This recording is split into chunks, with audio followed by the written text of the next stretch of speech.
Save or your money back. Neon Night Edition available now.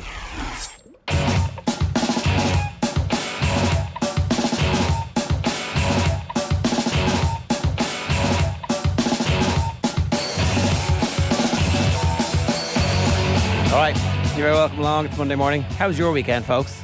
I support a bunch of different teams. Leinster Rugby, Aston Villa, Kildare Footballers, Antrim Hurlers. A bit of Katie Taylor in there too. Not a single win. Not one single win. Even from many winning positions. Like literally all of them, with the exception of the Antrim Hurlers, who obviously were annihilated by Galway. But everybody else had it right in their hands. Right in their hands. And let it slip through at the very end. How was your weekend, folks? Kathleen, how was your weekend? My weekend was alright. It was kind of 50-50 in terms of the win-loss. Football teams didn't do too well. So I'm just going to tell everybody, Shane Hannon has been kicked out for supporting La Rochelle. But who do we replace him with? Who are you cheering for? La Rochelle. Oh, it's sickening. I don't know. I got a lot of hate for this over the weekend and also in the office last week every time the conversation was brought up. But I felt like I had more loyalty to Rog than I did the Leinster team at this stage. How could you not support La Rochelle? Hey. How could you not? I mean, look, there was a bit of grief gotten when Mr. O'Gara was inducted into Cork Mount Rushmore a few years ago. It was premature. I don't know about it was premature, Colin. I don't know about Raj. It's a minority sport. Now he's a contender. He's a contender for Ireland's Mount Rushmore. Surely. Well, he's certainly our greatest ever rugby coach. Is right? he? Well, I mean, yeah. I suppose Kidney has a Grand Slam and a European Cup, and that's probably better than 2 European Cups. But, you'd have to say he's right there. He's on track for it, you would say. Yeah. You kind of feel like he needs to still do it. Like, does he need to take a country and do something with them? I mean, Aisling was asking him what's next. He's like, I'm going to coach Ireland at some point. Whenever that happens. It's like, all right. I mean, yeah, that's very clear now. And that was great because it was a pretty open-ended question by Aisling. It could have been, I'll continue on with La Rochelle, build a legacy. I mean, this could be 3 in a row, of course, if it wasn't for Badia being sent off, 2 years ago now at this stage. It could be on 3 in a row, so we could be going for that.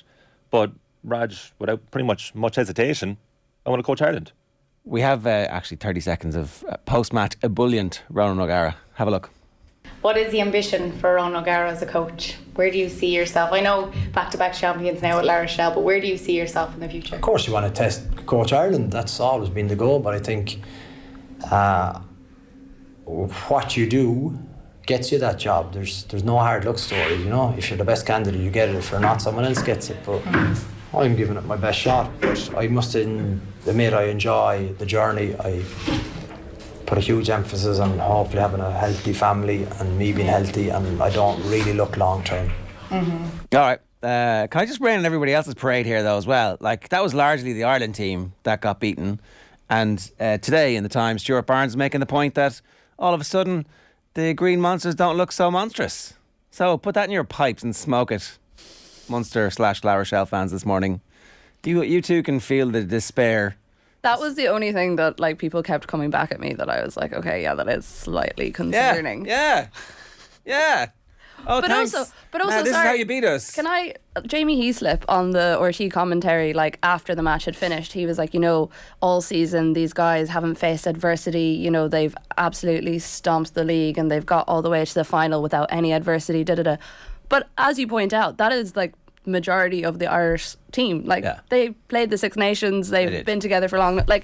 They have faced adversity. Yeah, they had an easy run for most of the season, but you can't say that they don't know what to do when the going gets tough. No, you can't. I don't like that whole, it's the competition's fault because there wasn't enough hard games. Well, come on. They were rested. They were able to rest all their best players, and it looked like a brilliant strategy after 20 minutes. They made some critical errors, and we'll get into this in the performance rankings. Can I just say, sorry, before we get into the Gillette Labs performance rankings, it's a running joke now for a few weeks, the omissions are big news. Just have to say, before you actually see these displayed on screen, because all 5 will show up at once, a lot of big hitters are missing. And I can tell you right now, there's no Evan Ferguson. You're justifying yourself here. There's no Evan Ferguson. There's no Westmeath. There's no Wexford. I think we should have just put Evan Ferguson in. You can. The second goal had, the first goal was Harry Kane. The second goal is, just a brilliant run. But the first goal has this kind of no backlift, intense power. I'm like, that's sorry, the first goal is like Gavin Bazzuna's coming back into the team. If that's what Alex McCarthy's going to do in the Southampton goal. No. He takes it early. Like he takes it. It's Harry Kane. Harry Kane scores a load of those goals where the keeper should have done better, but you can't because it's right at you. It's right at you. This is Premier League, soon to be Championship football for McCarthy. Like, get your body shape right. Get your body behind the ball. That's an easy catch. It's not. He didn't. Anyway. He shaped up to shoot. Shane says no Westmeath after being 17 points down after 23 minutes. It's a disgrace. I think was it not only 16 minutes? Did you just give away the Westmeath? Or you did give away. Sorry, I was like, they haven't even seen this but yet. you say give away. When we start this, you'll see all 5. So there's no hiding place. But that's how competitive this week's lads' performance rankings are. Right, let's get into them.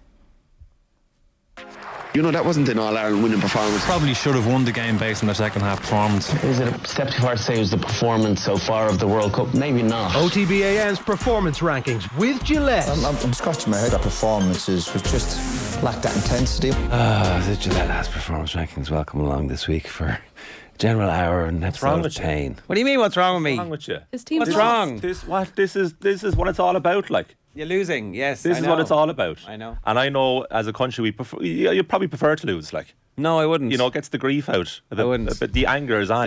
The repressed generations of trauma finds an outlet. Is that what you're talking about?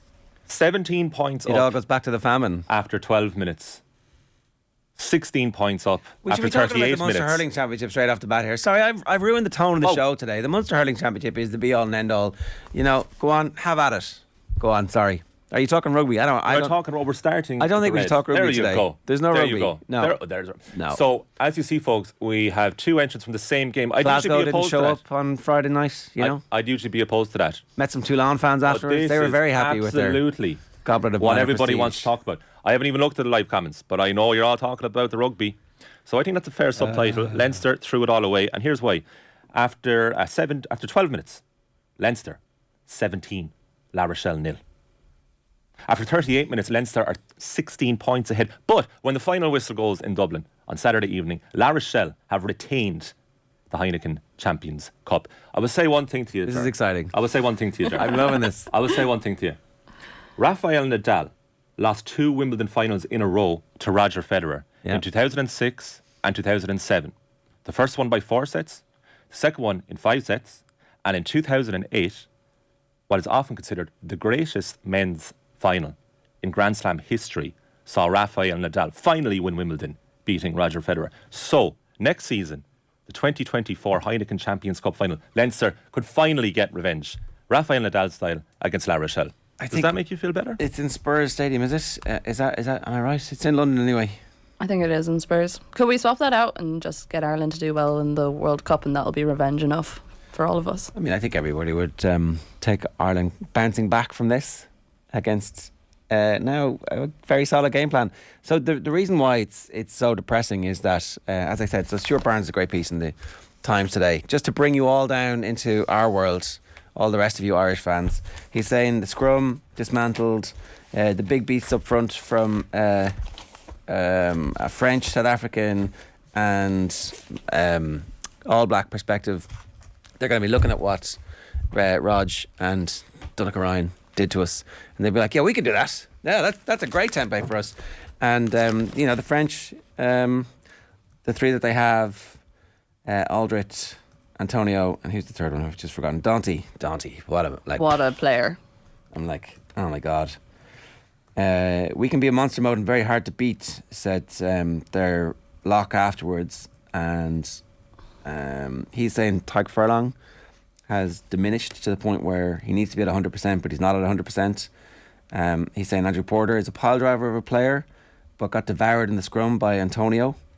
These aren't stuff that you hear in the Irish media very often. And even greater cause for concern is the situation at fly half. Was there a bit of fate tempted last week? But I was like, oh, you know, we can do this without Johnny Sexton. Turns out we can't. Everyone wants Sexton to be fit, but it's impossible not to be fearful. He is vulnerable. The back catalogue of blows and his present absence emphasise the potential frailty.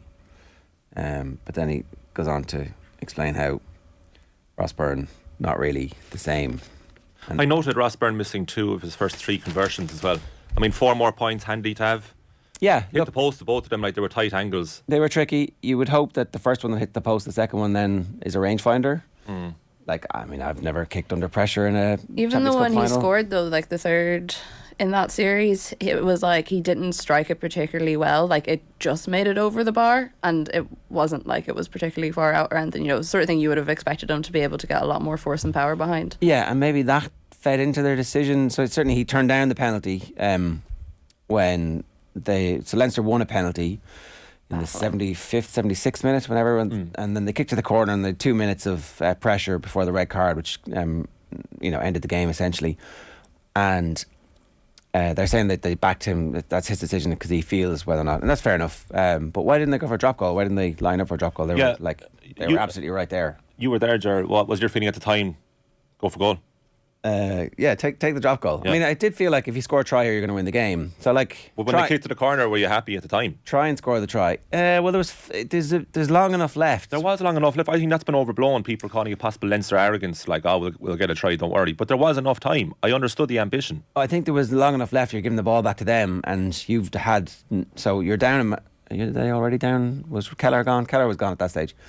So they're down a man, and they know that they've been completely unable to stop the waves of attack. So you want to eat up as much of the clock as possible. I thought the plan was to kick to the corner, meander the ball into the middle, and then have your attempt at the drop goal. But they didn't ever line up for the drop goal. No, they looked like they were very much going for the try from the start. Yeah, but La Rochelle were down to 14 as well. Dante was gone. I mean, that's why they. When did he go? That was very, very soon after Kelleher. Like it was 14 apiece until Natai got sent off to about 2 minutes before the end. So it was a fair game actually. Very, very shortly after Leinster down to 14. So I actually don't remember when the Dante card happened. Was that not one of the reasons? Anyway, whatever. Like, it does strike me as something that they need to add to their armoury. Yeah, we can hit drop goals when we need to win tight games. Dante was sin-binned on 74. Okay, so yeah, then that's grand. It was back to 14 apiece. You don't want to give them the ball back with any time left on the clock, because, but it didn't happen. No, it's moot. I do wonder, like, does everything change if they get over the line? It does, of course. Like, it's like, oh, what a heroic performance it was against. Now, what we have to talk about is one of the all-time great European rugby teams. Like, La Rochelle are now one of the all-time great rugby teams. Oh, we'll get to them in green, don't worry. Yeah, but let's talk about Leinster. But because everybody, let's extend yours pain a little bit longer. Well, no, like if Leinster had gone across, it would have been like great. Everyone would have been like, oh, they sustained the pressure. They've shown that they can actually show up in the big games and sustain that sort of pressure. And even if a team is coming at them, they still have the grit and the might to get back. Whereas instead, I think they should have taken their points. And if they kick the drop goal, like again, all the narrative gets completely changed. It is an incredibly. But also, you kind of want for that Leinster team as well to say like, okay, take the 3 points, go ahead, and then also be confident enough in themselves to be like, well, we can hold them out for another 3 or 4 minutes, get the ball back, and kick it out, and there we go, European champions at long last. Yeah, I don't know. Maybe there was an injury or something with the kicking, I don't know. Like, and Frawley had obviously missed the kick the previous week, so he wasn't going to step up and take that one. Like, Harry Byrne, obviously, they didn't feel had their trust after the Munster game, but certainly he would have the range for that final kick. So, look, again, these are all the things. People that weren't performing at absolute peak at the end of the season, and La Rochelle were. Yeah. So anyway, how do we all feel about Patrick Keelty? Yeah, I think it's important. Sorry, I guess it's the weekend. Yeah, we're burning another lead. Philip Schofield. What? Can we talk about the coin toss beforehand? Turn your head for 2 seconds, and all of a sudden the world is completely changed. Illustrated, showcased by Leinster. Hanson and Busted are James Ryan, Gregor Aldrit. So much so it wasn't. He didn't look me in the eye. That was a mistranslation. It was the stare down. Yeah, I don't know. Right into his face. We actually have a picture of that of Ryan looking Aldrit.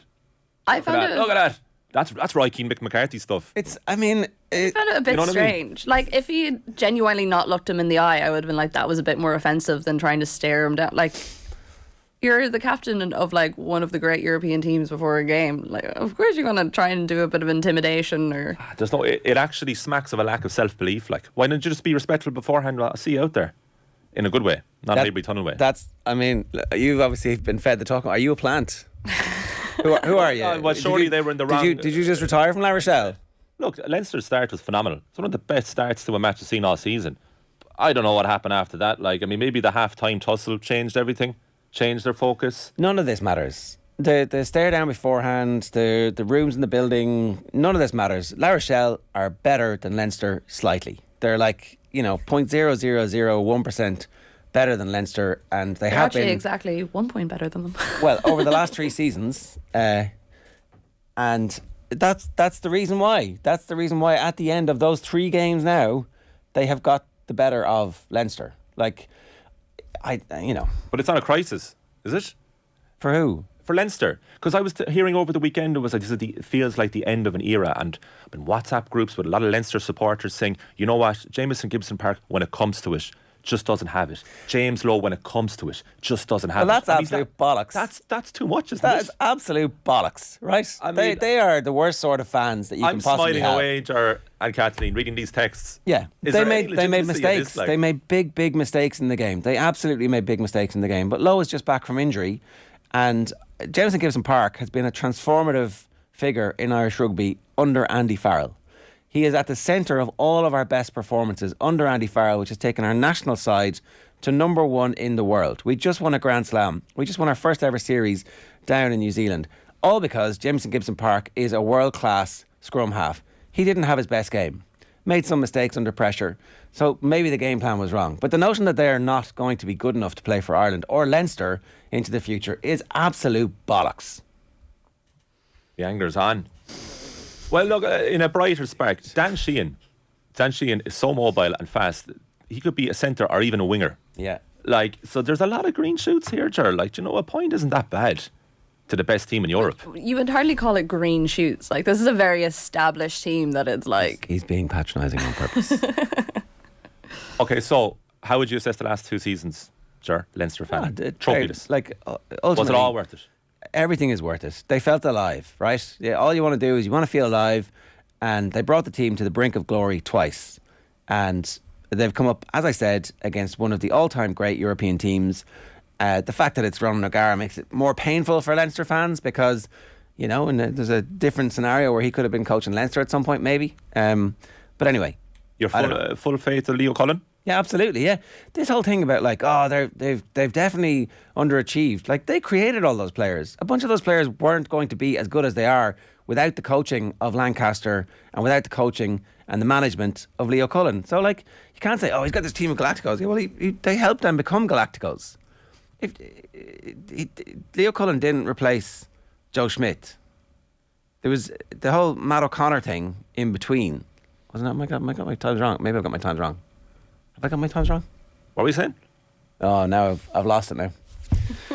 I'm rattled. His head's gone here. Yeah. Never seen him. So how do you rank this season for Leinster coming out?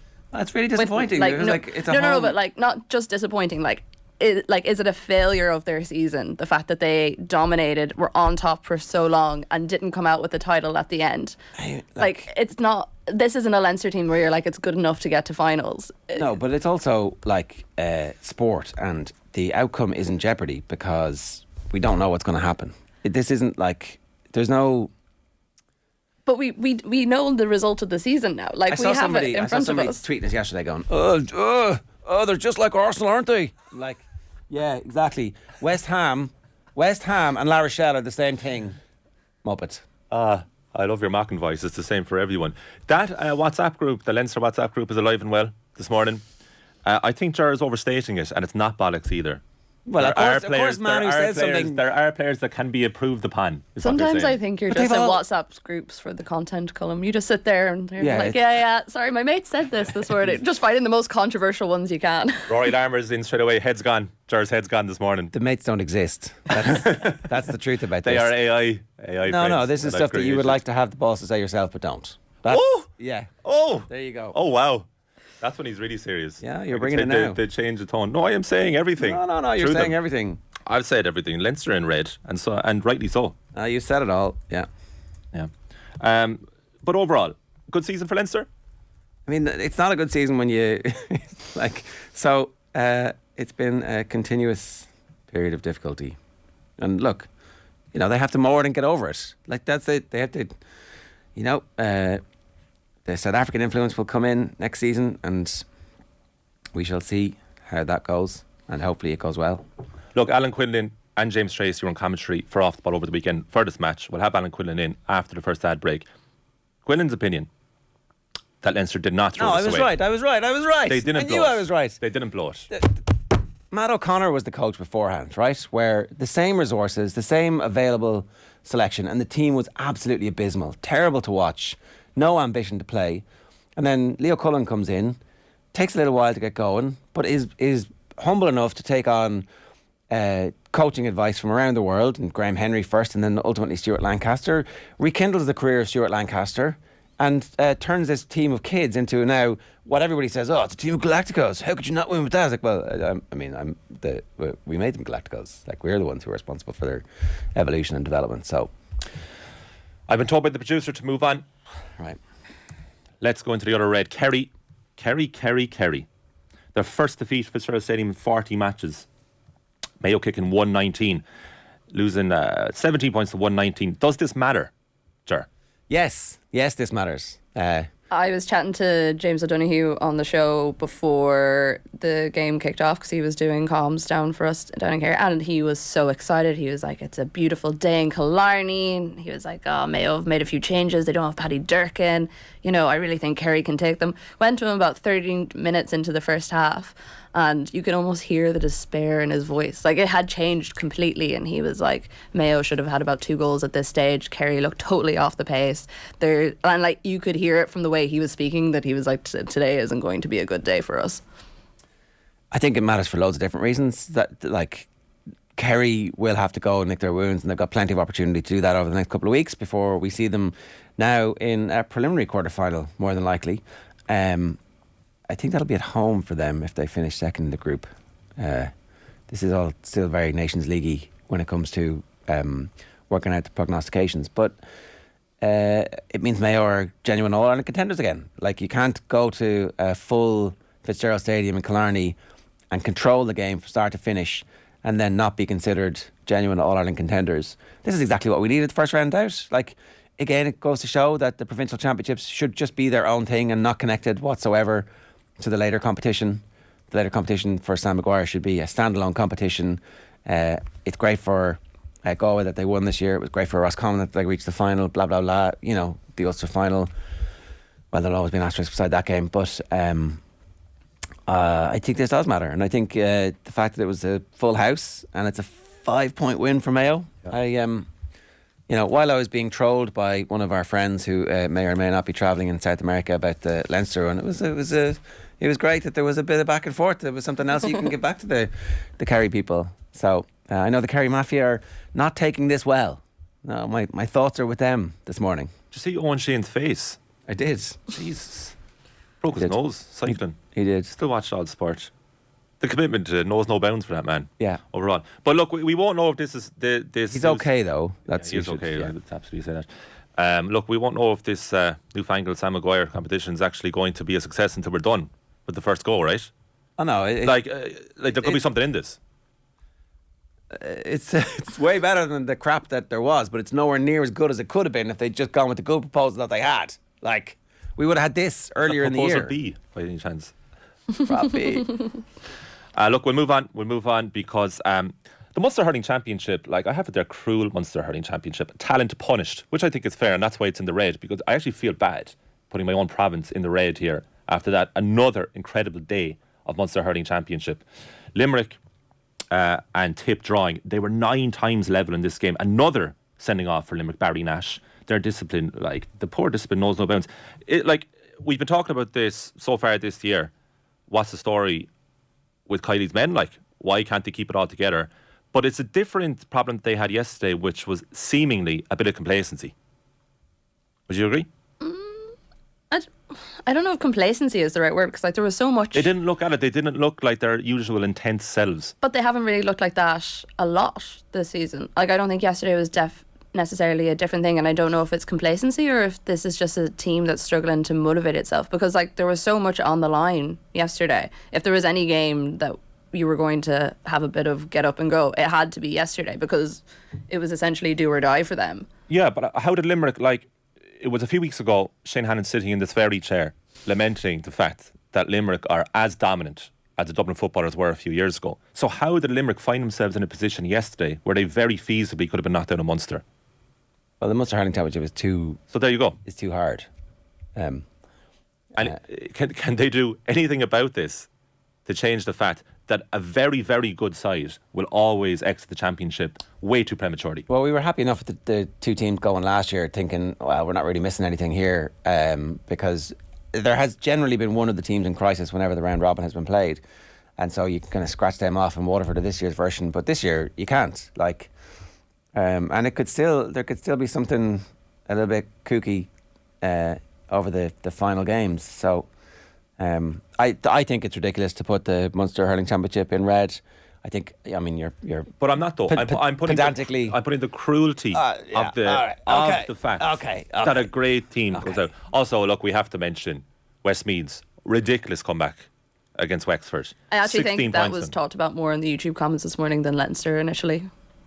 Have at it, that was insane. I was driving back from Sligo, listening to that on the radio. It was actually interrupted. It was like old school. We have to interrupt this news bulletin for a very important breaking news. Westmeath are on the comeback. That was one of the greatest comebacks in All Ireland history, let alone this year. And they're not even in the performance rankings. I think I saw somewhere that it was the biggest ever comeback, in terms of points, to come back from 17 down. And look, we'll do something on this properly this week because that was remarkable. Well, here's the thing. Sorry, if Antrim beat them in the final game of the round robin in Leinster, then Wexford will be relegated. Yeah. No, it's completely slipped under the radar. It's the biggest news. But I will say one more thing about the Munster Championship. Cork losing by a point to Clare. The old problem of Cork's forwards' work rate coming back into the limelight there. Clare were strolling out at a whim, and the fact that they only lost by a point is actually impressive at the end, because there is a problem with Cork off the ball. Well, there is. Okay. Well, we'll talk about that with Sarah in a little while. We will. Let's transition very smoothly on to Amber. Clare could be All Ireland favourites at this stage after next week. Well, Clare's sorted, yeah. And they just beat Cork by a point. You're like, typical Cork. I can't believe it. They didn't bother showing up and doing any work. Oh, yeah. Look, we have to move on. I'd love to spend more time on Cork's defeat. You know I would. But look, the time's of the essence here. Katie Taylor, Amber. Now this, bring it behind the curtain, folks. Big debate about this last night. Where should Katie Taylor lie in the red Gillette Labs performance rankings in this the red week? This cold son of a gun in the middle of your shot there, straight into red she should go. Yeah. What? Sorry. You have to discriminate between, in boxing terms, a fighter getting knocked out or stopped comfortably before the final round versus a decision defeat where the first judge had Chantal Cameron and Katie Taylor as a draw. You have to discriminate there. It wasn't a bad performance. And this is the Gillette Labs performance rankings, not results rankings. I'd say Katie Taylor feels like she's a winner, all right, this week. Does she? Do you think she's like, oh yeah, I don't feel like a loser. They're holding up somebody else's hand. No, this is an unusual feeling. I don't know what that is. Oh, this is the feeling of being an Amber. You had. Well, first of all, a couple of things there. We have an Amber every week. You knew this was coming. Secondly, who else was going to come into Amber this weekend? Who else? And thirdly, it's a very American sport attitude you have where, we only have a winner or a loser. You know, there is There's no tie. It's like kissing your sister. There is a bit. I mean, come on. Huh? What? There is a bit of ambiguity here. There is a bit of nuance. I mean, there really isn't. It wasn't a terrible performance. Look, I realised that this is one of our sacred cows, and it is, and you can't criticise anything that Katie Taylor has ever done. But picking this fight was the wrong fight for her. Okay, let's talk about that. She could easily, and it would absolutely have been the right thing to do for her health and for her career, had a homecoming fight against anybody, and they would have sold it out. And then that's a warm-up for a big fight, which is your going away fights. And then you can, have it wherever you want. Reports in the papers today that Croke Park not interested in doing business with Eddie Hearn. They felt like they were pissed off. Kieran Cunningham has this story. They particularly didn't like the declaration that the GAA were taking the piss. Taking the piss. That did not go down well, apparently, in GAA corridors.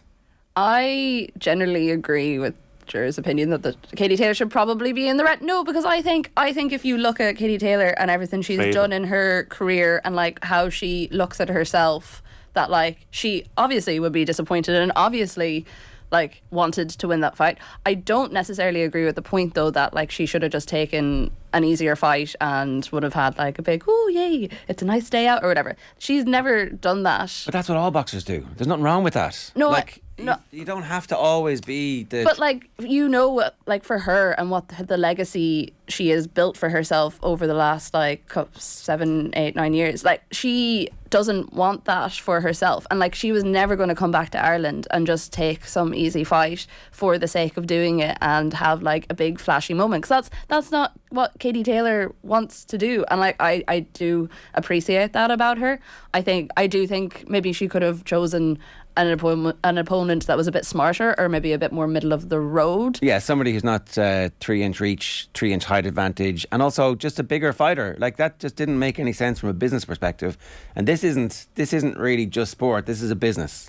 I think that she could have fought somebody different. I thought she looked tired in the opening few rounds and overwhelmed by Cameron's flurry of punches, because if you saw the statistical breakdown, Taylor threw nearly half the number of punches but was actually more accurate when she was throwing them, but she wasn't doing any damage to Cameron. So you can imagine when you're in that position and whatever I'm doing here, my best basically isn't good enough, it isn't strong enough. But she looked a bit flat. And I'm not just saying that after the fact. I was watching the fight live thinking she doesn't look quite there. I don't know if she was emotionally drained by the homecoming. Look, like it's very much Monday morning analysis in every sense of the word, but it did seem she was slightly off.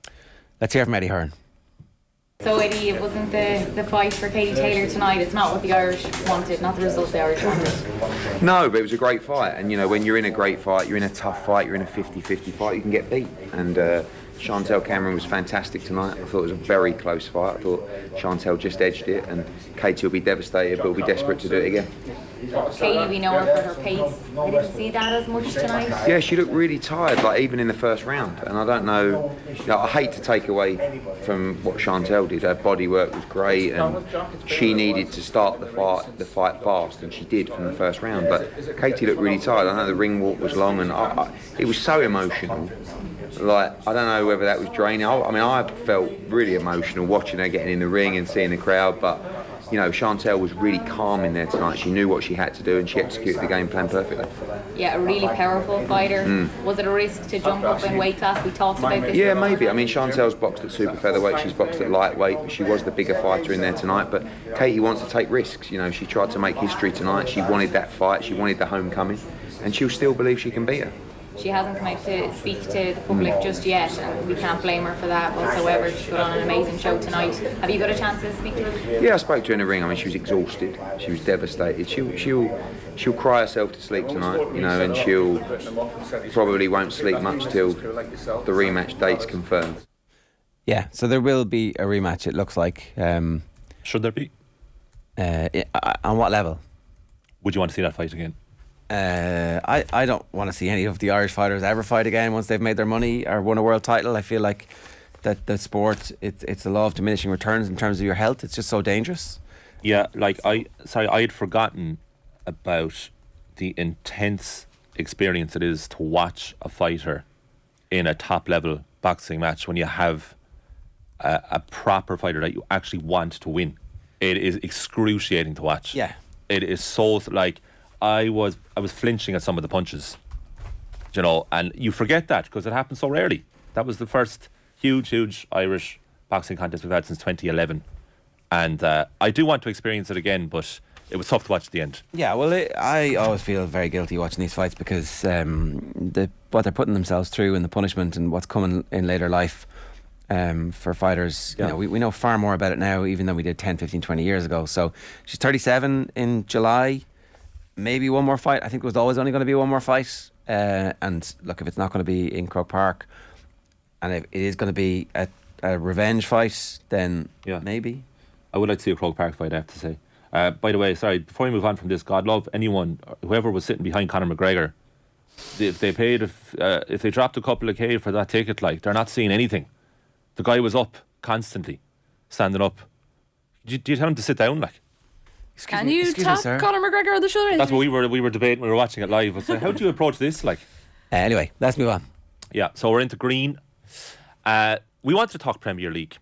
Now, I saw one comment there. Why are Man City and Forest in the green? Like, no one cares. Whoa, It's another Premier League title for Manchester City and Nottingham Forest. I think Man City thought were shoo-ins for who relegation. should be in the amber? Man Stay City up. in the amber. That's they won the league ages ago. We know that, and they won on Friday morning in our last show. They hadn't won the league, but that actually correlates with the other green. With them, Nottingham Forest beating Arsenal on Saturday evening at the City Ground. A remarkable end to the campaign for Forest. Steve Cooper was talking to Sky Sports afterwards and said there was a game, and I remember this game, at home to Spurs at the start of the season way back in August, where they lost 2-0, and he said it could have been 5, and he said he really feared for their future and what was going to happen, and he thought they were going to get relegated himself, and he's the manager. So I know they spent the bomb over the summer. They basically brought an entirely new squad in, but we also saw Chelsea do very similar transfer business where they bought way too many players in. I thought the same for Forest. There'd be no cohesion here. So fair play to Steve Cooper, because he got all these new players in, got them playing together, and they've been excellent. And now, with a game to spare, they've retained their Premier League status. And I think you have to pay tribute, because fair play to them. Remember, they lost to Brentford a few weeks ago. We had them in the red. It looked like they were going down, and they've come back. So it's been brilliant. And for Manchester City, we had a big debate about them on the show last week. The Sunday Times did a big article about how Pep turned their season around. In January, they lost to Southampton in the Carabao Cup quarter-final, 2-0 at St Mary's. And at the time, they had poor run of form in the Premier League. Kevin De Bruyne was out of the team. They lost their following game, the Manchester Derby at Old Trafford. And whatever you say about the limitless budget and where the money comes from, and Pep has everything he ever wanted, they were struggling in late winter. And he has turned them around. Whatever you want to say about it, he has. And I think you have to give them credit where it's due. They annihilated Real Madrid during the week. They've made, 9 changes to the team against Chelsea yesterday. They still won 1-0. I know Chelsea are rabble, but they still did it. And it's testament to what Pep has done with that side. Have to pay tribute to them. And we also have to mention the allegations of financial impropriety and the cover-up that they're facing at the moment. So these two things are going to live together forever. Absolutely. The 115 charges, ever since that news broke on the 6th of February, they've been excellent since then. The only points they dropped spurred them on. Was actually at the City Ground. They drew 1-1 away to Forest. And since then, it's 24 games unbeaten. So it's backs against the wall. Everybody hates us. Let's show them how good we are. So it's very unfortunate. There is that asterisk, but is it what backs a team. Against the wall? That's what the message that Pep sent to the players and staff was. Everybody hates us. Once again, this is the second time in 3 years they're after us. Happened in February 2020. Nobody likes us. Everybody wants us out. We'll show them. So it's a siege have mentality. To say they did. And they have used the charges. It feels like as because the players don't care about the charges, do they? They're just like, okay, let's play. Well, they're up for 7-figure bonuses if they get the treble. So. And Kyle Walker wants to do it for the owner. And that's why Pep was so angry at them when they lost to Southampton in January in the Carabao Cup, because if they won that tournament, the highest players only got a 75 grand bonus. And he accused them of saying, well, you're not motivated enough to win this. If you're not going to win this game, there's no point winning any other game. That's the way he looks at it. Jack Grealish was saying it afterwards to Sky Sports yesterday that he described Guardiola as weird. He's like, it's just weird how he knows so much about every opposition that we play. And reading this article yesterday in the Sunday Times was that the staff and players remarked upon how remarkable it was that Pep put as much preparation into the Sheffield United FA Cup semi-final as he did for the Real Madrid Champions League semi-final. Shows everyone the same level of respect. That's why he's so successful. Right. One more green. Yeah, some quick comments. Taylor, technically better boxer, but Cameron, the more physical and conditioned fighter, says Dara Gallagher. Should she not be applauded for taking on this challenge and not choosing an easy fight, says Michael. Katie Taylor was headhunting from first bell to the last bell. She should have mixed it up. Unfortunately, a rematch is a bad idea for her, says Bernardino. And then Hearn should be in the red for setting the fight up, says Aina Carroll. Taylor looked tired after 2 or 3 rounds, completely outboxed the whole way through, says Jamie G. If she lost and was from Cork, Colin would still put her in the green because of her Corkness, says Kenny the dad. You got it, Kenny. Whoa, Kenny. Katie went to weight up, so the loss isn't a major deal breaker, says Frank. How can you even consider having Katie Taylor in the red, asks Michael. Boxed well against a great opponent, brought a big night of boxing back to Ireland, and have raised female sport to a whole other level. Yeah, but she's raised female sport to a whole other level ages ago. That's a great And she would have brought big time boxing back, irrespective of who the opponent was, is my point. And then, by her own unbelievably high standards, she's definitely in the red, says Aina. For the greatest female boxer of all time, any loss is a catastrophe. There you go. A sample of some of the opinion. Final green.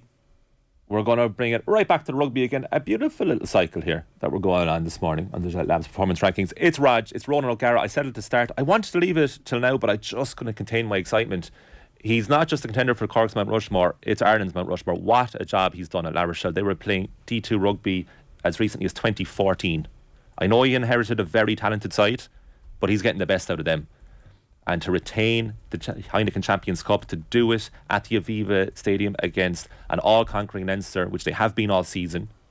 Forget about the fact I know that they lost the same final last year to the same opposition, but since then they've been brilliant, right up until last Saturday when they lost to Munster and now La Rochelle.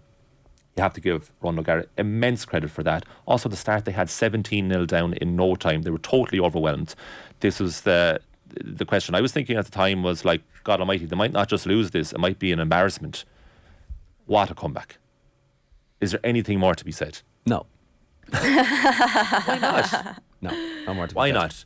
Well, because you asked You're and an I objective answered. broadcaster, a renowned one at that. You Let's hear asked you. and I answered. No, O'Gara, like, it's ridiculous what he's done. It's Isn't it? absolutely Isn't it though? amazing. And it is completely. It is like, I don't remember any other Irish coach doing this. Like, I just don't, you know? It's the way they were able to just grind it out. Like, there was not necessarily any point in that second half where you were like, oh, they're going to run away with this, or like it's definitely in La Rochelle's hand and they're definitely going. As a Leinster fan, go we on. had this sinking feeling. No, way through. we saw Leinster had their chances towards the end of that half. If they had just taken the points, if they had just got over the line, it would have been a totally different story. It wasn't like La Rochelle came out in the second half and did what Leinster had done in the first 20 minutes of the first half. It was far more intense. It was slow. It was like pick and go, grinding sort of rugby. And in some ways that was almost like, I'd love to know what O'Gara said to them at half time to kind of. Well, he was busy. He was busy last time. But like, how did he change the mentality of that team that let 3 tries in so easily and then it had changed in the second quarter, really, when they got back into the game and started to get into Leinster's half. Leinster couldn't get out and started to make mistakes. Like, their try comes off, Leinster steal the ball, and then there's a quick pass back to James Lowe and there's a knock on, and then from that period of pressure they get over the line and you're like, well, this is a really good team and they're not dead. And I'd say, from as a Leinster fan on the ground, and it spread, I'm sure, but it did feel ominous, a bit like. Well, I know I was surrounded by hundreds of Leinster supporters, and I watched it in a pub and it went so quiet as the second half moved on. Normally there's kind of people chatting, or even the people who weren't interested in the match started watching it, and it was just silence across the entire place. And then every so often Leinster would do something semi-okay and everyone would kind of roar and there'd be a few Leinster, Leinster chants, and then they would just slowly die away again. Yeah. No, that point is spot on as well, because I experienced the same in your own lovely county in Sligo. I was watching it. Great spot. In one of your finer establishments, and it was the same thing. A lot of people weren't watching it, and then the last 5 minutes there was just this sense in the pub that something seismic's about to happen. It was incredibly intense. Yeah, and there is nothing like that shared experience with strangers where you're sharing tables with these people you never met before. And was everyone's anybody supporting Leinster in Sligo? Colin? Everybody was supporting Leinster. Were they? Everyone, Except you? Except me. Right. Everyone. Wow. Also, clowns to the left of me, jokers to the right. Here I am. That one, yeah, I do, because it's always accurate. But no, because I thought I supported La Rochelle, and I thought what goes on air stays on air. I didn't realise until the match was actually being played. Whenever Leinster ran in the tries at the start, I felt disappointed, and then when La Rochelle started coming in, I could feel my heart rate going up and the excitement building, and I didn't actually realise myself how much I cared. I kind of thought, surface level, I was iconic fans. I was like, oh, Ultan Delan, Raj, I kind of like to see them do well. I'm delighted for Ultan that's Delan. class. There's a picture of him too, with the trophy. Maybe at some point he comes back to see out his career as an Ireland international, and that goes full circle. Raj can bring him back. We never actually mentioned James Ryan going off too. It's a huge impact on Leinster, which we'll get to with Anna Quinlan. But one of my favourite sporting shots of the year was the full-time whistle when the camera panned to Ron O'Gara. And I won't say it, but what he said was obviously very easy to lip read, but it was just Nathan has a good clip of it on his Twitter. It's fantastic. It's brilliant. Obviously, it's just great. It's a bit biased, but it's also amazing just to watch the absolute emotion just rip out of him. I'm surprised his eyes didn't pop during the whole thing. I don't know, Jar, if you watched any of it back, but any time the camera panned to him, his eyes were so wide and intense. You could see the stress. It's funny, in the ground there was no shots in the first half, or not that many shots in the first half, and then one came up when Leinster were killing them, and the Leinster crowd were like, oh, and it's like, oh, don't be doing that, lads. They actually didn't really show that much of him on the TV whenever until the Leinster, second half. yeah, because we were sitting there going, God, I'd love to see what Roger's face looks like now. I know. Like, there's a grand tradition, and you get Rog Cam and you get Sexton Cam, and what was going on, lads? Did nobody tell the directors? And then it turned out that Sexton was involved somehow in that contretemps at halftime, which we'll get more details on.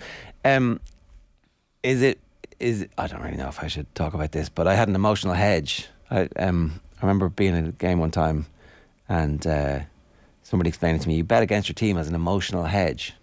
So I was on the way down. I was like, I need to just make sure that this day isn't a complete loss, just in case it all goes pear-shaped. Is that bad? Am I a traitor? A little bit. I think you stick with your team. You stick with your team. You don't have to lose money on it. Well, if you don't put any money on, you don't lose anything. Yeah, but then I won. I don't know if you did. Well, I mean, I won money. Technically, that's a fact. Yeah, but would you say that like makes up for the an obvious disappointment that you were feeling this morning? Does it appear to have? Oh, did you see those Munster fans in the stadium afterwards, after you got off the dart with the Raj masks? Did I see them afterwards? No, I did not see them afterwards, Colin. I did not go looking for them. Oh, well, you didn't go look for them initially, but they found you. That's my point. Yeah. That was a great What's sight. your point? No, I'm just wondering, did you see them again afterwards? Because that was beforehand you sent on the image. No. Okay. Didn't see them. I'm delighted for them. That whole, there's no Munster fans travelling up to support any team against Leinster. That just doesn't happen. It's like, well, who's that? Who are you being there? You. Oh, that was a good impression. Yeah. No, I wasn't being you, Colin. Yeah. Again, with the old Adrian Barry trick of commenting on the jokes as they happen. Oh, no, I would never do that. You're a great team. Never compare me there. No, 16 minutes past 8. That is this week's Grim. I know, I'm sure you're great. If you're a Mayo fan, you're absolutely delighted. If you're a Westmeath fan, you're delighted. Yeah. If you're a Sligo football fan, you're delighted. If you're an O'Gara fan, you're delighted. If you're a Man United fan, you're pretty happy about Casemiro. We could have put Man United in the amber this week. And we didn't. We didn't. Or if you're a Chantal Cameron fan, I mean, we'd love to know who you are, but fair play to you. That is this week's episode of the Gillette Labs Performance Rankings. OTB AM's Performance Rankings with Gillette. Evan Ferguson should have been in green. Oh my God, what a player. Ferguson and Matoma are going to rip up the Europa League next season. Braeburn Coffee is the official coffee partner of Off the Ball. Braeburn Coffee coming to an Applegreen store near you. New Braeburn locations are popping up every month. Visit applegreenstores.com/Braeburn to find your nearest Braeburn coffee experience. Coming up after the break, Alan Quinlan in studio. First, here is Ronan O'Gara talking to Aisling about the importance of family. And just personally for you then, I seen you out there with your mum out on the pitch. Joan, isn't it? Yes. Yeah, that was nice. She missed Marseille because she had a fall and then it was more severe than we thought, so her I suppose brain wasn't functioning great, so slowly on the mend, but she needs to eat up and get strong. But days like today, she's too into it. It's too much for her, and we had a little, I suppose, theme in the background going when you want to, scale Everest, who are you going to bring with you? So we brought a photo of my mum and boys brought people that were special to them. So we had it on our little mat in the dressing room. So when it got tough, people started to, I think about who was important to them, and they didn't want to go back to La Rochelle without the cup. That struck me after the game, the amount of people that went up to collect the cup. It wasn't just the players, it was all their family, their sons, their daughters. That's great. That's obviously important. Of course it is, because like a guy can play well if his family situation is good. We all have difficult periods in life, but the most important thing is your family, and getting people to be natural as well, that it can't be an act when they go to work, that they are who they are and they can express themselves. You understand, we've people from all different backgrounds and cultures, and it's hard to even contemplate how differently people think about the game, and what is very normal to me and you is very different in a Muslim approach, or South Africans, Australians, New Zealanders, Samoan, Argentinians, so everything. But it's not to say that any of ours is greater, it's just we put a big emphasis on family and respect and humility and honesty and working hard. OTB AM. The Sports Breakfast Show from Off the Ball. OTB GAA. I think it has become a little bit sanitised. You need somebody to bring a bit of colour and wit and enthusiasm. Last point on this. Colin O'Rourke said that in punditry today, that colour, wit and enthusiasm is missing. Tune into the football pod.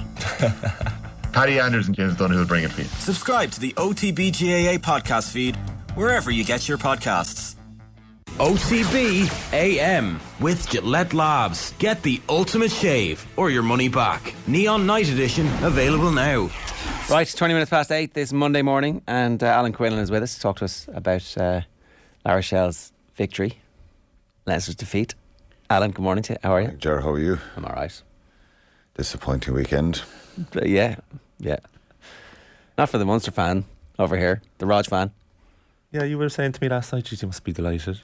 And I said, I am, yeah. It's a great match. Let's not get into that now again of who's supporting who and all that kind of stuff. It doesn't make any difference to what happened, and I think it's... Let's talk about O'Gara then. Like, I was making the point earlier, he's now in the conversation for greatest Irish rugby coaches ever. Like, Kidney has a Grand Slam, so might be just a bit ahead of him, but like what Rog has done is totally different. He's right up there, and obviously it doesn't feel like he's coming to an end, or even that he's fully peaked just yet. It feels like he's just in a sweet spot where he's continuously learning. He could do a double yet this season. Yeah, he could. They're in a great position, and there's a real steel and grit about that team. And I met people at half time the other day. I popped out to the loo. We were on commentary for Off the Ball, and I still thought Leinster would kick on in the second half. That Satini try just before half time always gives the team who were way behind a lift. But I think they believe in him a lot, and they're a team that have that little bit of steel about them, a chip in the shoulder. There was, a few things that Gregory Alder was saying about being disrespected, all that stuff. But I think they had that mentality that it's real backs to the wall stuff. We're going into the Aviva here, and obviously they're very well coached, and the players love him. I was there a few weeks ago. Aisling and myself were over. We were doing a thing for Irish Ferries and Off the Ball. Going to come out in the next couple of days. And we went to the game, and that evening, and I was blown away by the crowd at the stadium. La Rochelle, what it means to them. There was brilliant bands playing. Literally, some speaking to one or two of the French people who could speak English a little bit. Like, you could just see. One guy said, "This is our lives. This is our life every week." It kind of reminded me of some of the lower tier Premier League or soccer teams in England, where whatever team you're supporting, we go on Saturday, we get on the buses, we head off. This is our week, this is our lives. And La Rochelle reminded me of a little bit of that, because we were... La Rochelle is tiny, by the way, 70,000 population in the city, and obviously small. There's a big hinterland where people would they'd be the local team, so it's bigger than that. But like, we shouldn't lose sight of the fact that it's not David versus Goliath, because their budget is huge, but at the same time it's an incredible thing for a place that size to have fostered this level of support and now of achievement. Yeah, and in 2014 they're still in Pro D2, so this is only their fifth season in Champions Cup, and they've won it twice, so it's an incredible achievement. But the point I'm making a few weeks ago is I'm watching a team here, and if you told me that they're going to win the Champions Cup, I'm thinking, because they had their stuttery moments against Ulster. They won 7-3 in January, the game out there. The weather was horrendous, but they didn't look like champions. The game in Dublin, they were very comfortable in December when it was moved from Belfast to the Aviva. Very good performance in the first half, but they let Ulster right back into that game. So they didn't, and Ronan would probably say that they didn't look, they were building, they were very much up and down at times. Gloucester should have beaten them a few weeks ago, Jaron, round 16. That's 5 or 6 weeks ago now. Gloucester, they had to get a late try to win that game, so they nearly went out of the competition. But in the second half on Saturday, obviously they got their championship minutes, as they call it, and they got you could feel that momentum building. But it's not a surprise. I saw Ronan in the dressing room with those players. I went down afterwards. I was in the dressing room. Guys just kind of fist pumping him, and he was one of the lads, really, which I was really intrigued. I kind of sat back watching it, and he seems to manage. It doesn't surprise me, because I know him and I played with him like that he wouldn't be one of these kind of strict don't get involved with the players and, keep that distance, and I've got to be seen here now to stay away from him. He's one of the lads around her, but he's so open and honest that that's the only way he could do it. Yeah. Just be himself. In other words, Well, I don't know if you heard that interview that you were just coming in there, but his conversation with Aisling, it's remarkable, and I think it's up. I think it should all be up on our social, and we can just bubble it up again to make sure you see it. But he's talking about meshing those cultures and listening to those people from all around the world, so that you get the opportunity to understand them properly. Basically, it's emotional intelligence, right? Yeah. Which I don't know how many of your coaches along the way you might have had. There's a bit of Alan Gaffney in that, was there? Yeah, there was. Yeah, I think all the coaches I would have had, they're all different. You were coming through at a time when it was you get out there and you kill or be killed. Correct, and don't get to know the player. Essentially, was a lot of it. Declan Kidney was the one that all my generation say particularly the Munster guys. He got to know you. Right. He wanted to know what was going on at home, how you were behind the scenes. Others, and it's no blaming any of them. We're so focused on these guys have to turn up, do the job, and I don't need to have any of their problems. Roger's the kind of fella has a great balance and all that stuff. I've always said this, even as a player, if he stood up on a Monday morning after we lost with Munster, he had this ability to give you an absolute roasting, but also make you believe you're great as well. And that you can, and you nearly want, you start banging the chest, say, I want to get out in the field. He had a real, and it's hard to kind of foster that, Ger. He's naturally able to do that. Wears his heart on his sleeve. He's very honest. I'm sure he has faults as a coach, and not every player in the La Rochelle squad will say Roger's amazing. There's guys probably there not getting into the 23 who are a little bit. To them today, Correct. But if you hear all the other players talk, and we've heard Will Skelton and Kerr Barlow after the game, a lot of the French guys who speak some English, Lavani, Bottia. They all played on with mad injuries. It looked like Bottia had popped his finger. Skelton was on the ground when it was of no benefit for them to be on the ground for ages with what looked like a knee injury, and he played basically another 20 minutes. It was still excellent. I went over to the hotel on Saturday morning. I met him for a coffee. We're obviously friends, and it was a literally pop in, pop out job, and I met Lavana Bottia going through the hotel, and I was just chatting to him, and Rog came over and said, stay away from him, he says, because he needs to calm down. He doesn't need any of your kind of he doesn't need to look at you as a player. I need to keep him calm today. And I was just laughing, thinking, God, I don't know, just for the coach to be like that with one of his players. So he's the kind of coach you'd love to play for. Now I'll tell you, if you're not honest and you don't put in the hard yards and don't work and don't wear your heart on your sleeve and show what it means to you, I'm sure Ronan would hop off you. But to hear the other players talk about him, but look, I don't know how they turned it around, Jared. Well, I do know, because obviously if you watch back that second half, Leinster made a lot of mistakes. I think they were the best team in the competition throughout the whole pool stages and the round 16 quarterfinal, semi-final, and they had their worst half of rugby in the whole in those 8 games. So I think they lost control, and there's a mixture of, obviously, it wasn't just Leinster playing bad. It was La Rochelle were brilliant, and Leinster struggled to exit, and their kicking game deserted them. They had to make so many tackles in that second half. And to be fair to them, I actually thought you've got to weather the storm sometimes to win trophies, to really dig in. And I thought up to the point that obviously George Henry Colomb scores that try, that Leinster this is the part they'll be most proud of, the way they've defended this second half. They came up with some incredible turnovers. Dan Sheehan had one over near the touchline, far touchline, when they were a couple of yards out. Robbie Henshaw.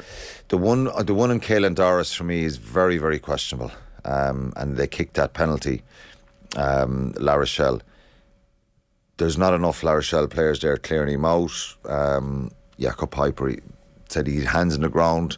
Again, technically, he's probably correct, but it's a very harsh penalty.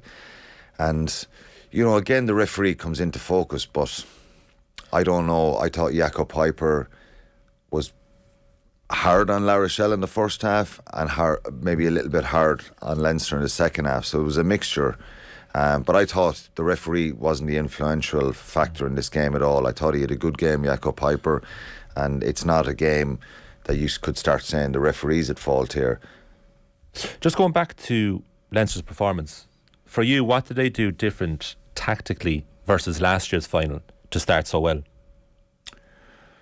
They just executed brilliantly. But you noticed a big difference. Well, when you have a line out, and what I noticed on Saturday was their intent and their aggressiveness and the way they attacked the La Rochelle breakdown, and their body language. They looked really, really pumped up. And I just wonder, in a sense, did they emotionally go to a level that it dropped a little bit, and they...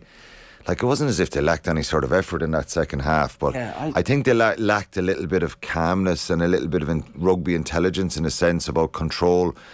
Look, there's a couple of mistakes there that are crucial. You know, they passed back in twice. Jamison Gibson Park kicks it when you can clearly hear Jakob Piper saying it was just on the 22 that it's taken back in.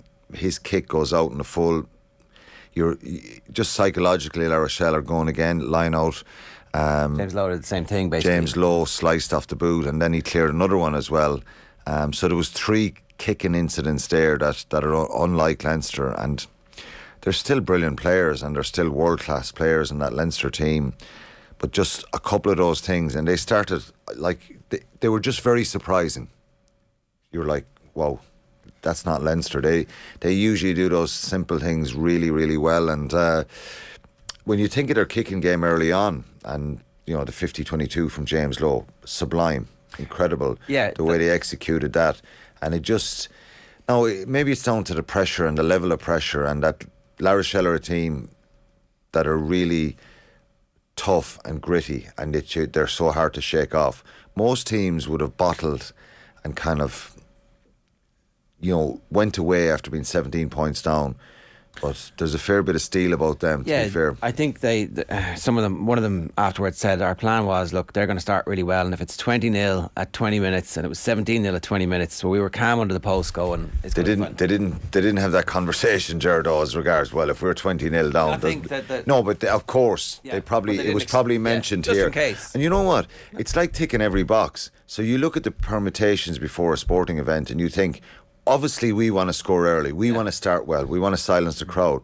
But, and I would often think this, if you have a coach who's brave enough to say, or somebody, or a player, or somebody stand up and say, look, if Leinster score 3 tries here early on, remember, we're not to give up. We need to just back ourselves, and if something goes wrong, and, you know, I coach underage teams, and I always say, look, I would always try and say that point, don't drop your heads if they score early on, because they can score again when you're in that position. When you're La Rochelle, you have the self-confidence and belief that you will be able to come back into it, and they did manage to do that. One thing about the refereeing and all that kind of stuff, the line out at the end that Josh van der Fleer throws in, I'm not sure it was straight. It was right in front of us, and it kind of... It wasn't straight. No, but they played on, and like that would have been the end of the game anyway. Do you know, because that was from the penalty that they kicked to the corner instead of, and they didn't kick it very far. That's the other thing. Kick to the 22 instead of kicking deep, which... Well, La Rochelle would have been asking if Leinster scored off that. La Rochelle would have been given out saying that, that it wasn't straight. You can complain about all you want, but like it was literally right in front of where we were, and Benton's the dog's leg was the Ulster boys behind me in the crowd. Do you know how long Leinster spent 16 seconds in the La Rochelle half, up to the point of the final few minutes. George Henry Colom's try, from half time up to the try. 16 seconds. So no control of the game. Where does that come from? It's territory. It's execution, number one. Is it also like the decision every time they got the ball back, the first thing they did was kick it away, and it felt a little bit like your kicking game isn't going well. So they kicked the ball 30 times in the game. La Rochelle 24. Leinster barely had the ball though. Yeah, but when Leinster had it, they probably could have played a little bit more in their own half. Yeah, why didn't they? Because I think they're trying to protect the lead. And I think someone like Johnny Sexton not being out there is a massive loss to him. James Ryan going off was crucial, really, really crucial. Tyg Furlong gone off. Furlong wasn't fit. Yeah, and he wasn't doing the full warm up with everybody else. Somebody said he missed the captain's run. But they're big players to go, and Jason Jenkins is not the same as James Ryan as regards. He's a big physical player, but he's James Ryan and the line out, his presence around, his leadership. La Rochelle won 15 lineouts out of 15. You've got to steal one or two of those lineouts. Yeah, they didn't where's try the and pressure? steal any of them. No, where's the pressure? They'd obviously in the decided air, that they were so scared. and they conceded and they conceded a lot at the front. But these were out the field as well. They conceded a lot at the front. Will Skelton ends up starting to win lineouts in that second half because there's literally no contest. And then, so the hooker Bougary he doesn't even have to throw it high. Yeah. So then the maul was very good. Yeah, of course. The maul is coming, but you can't stop it. That's a. If you stay down on every line-out, you've got to get bodies in the air and try and go after some of their line-outs. Again, that didn't work for them. And look, you're trying to pick holes here and see what went wrong. The most obvious one, and the reason why Leinster lost this game, is their kicking game was really poor. And if you're continuously even putting the ball down the field for some of the longer kicks, I thought the full-back for La Rochelle was outstanding, Brice Doolan. He knew little pockets where to run, where there was a little bit of space that, okay, he's going to get tackled, but he's going to get 20, 30 yards back. Yeah. He puts them in a good point where they play. And they felt, in the first half of that game, James Tracy and I were obviously doing the commentary, and we're looking down and we're literally nudging each other and we're going, look, Leinster kick downfield in some of the kick tennis, and the La Rochelle guys, I thought, honestly, they're walking. I thought they were out on their feet. To see the difference in the second half of those guys running back, trying to get in shape, get organised, and of course then their big players played. Skelton, Antonio, Aldred was outstanding, Bottia. They start making carries and persistent carries, and no matter who you are or how good you are, when you're continuously having to make those tackles, and if you look at the stats, again, Leinster tackles.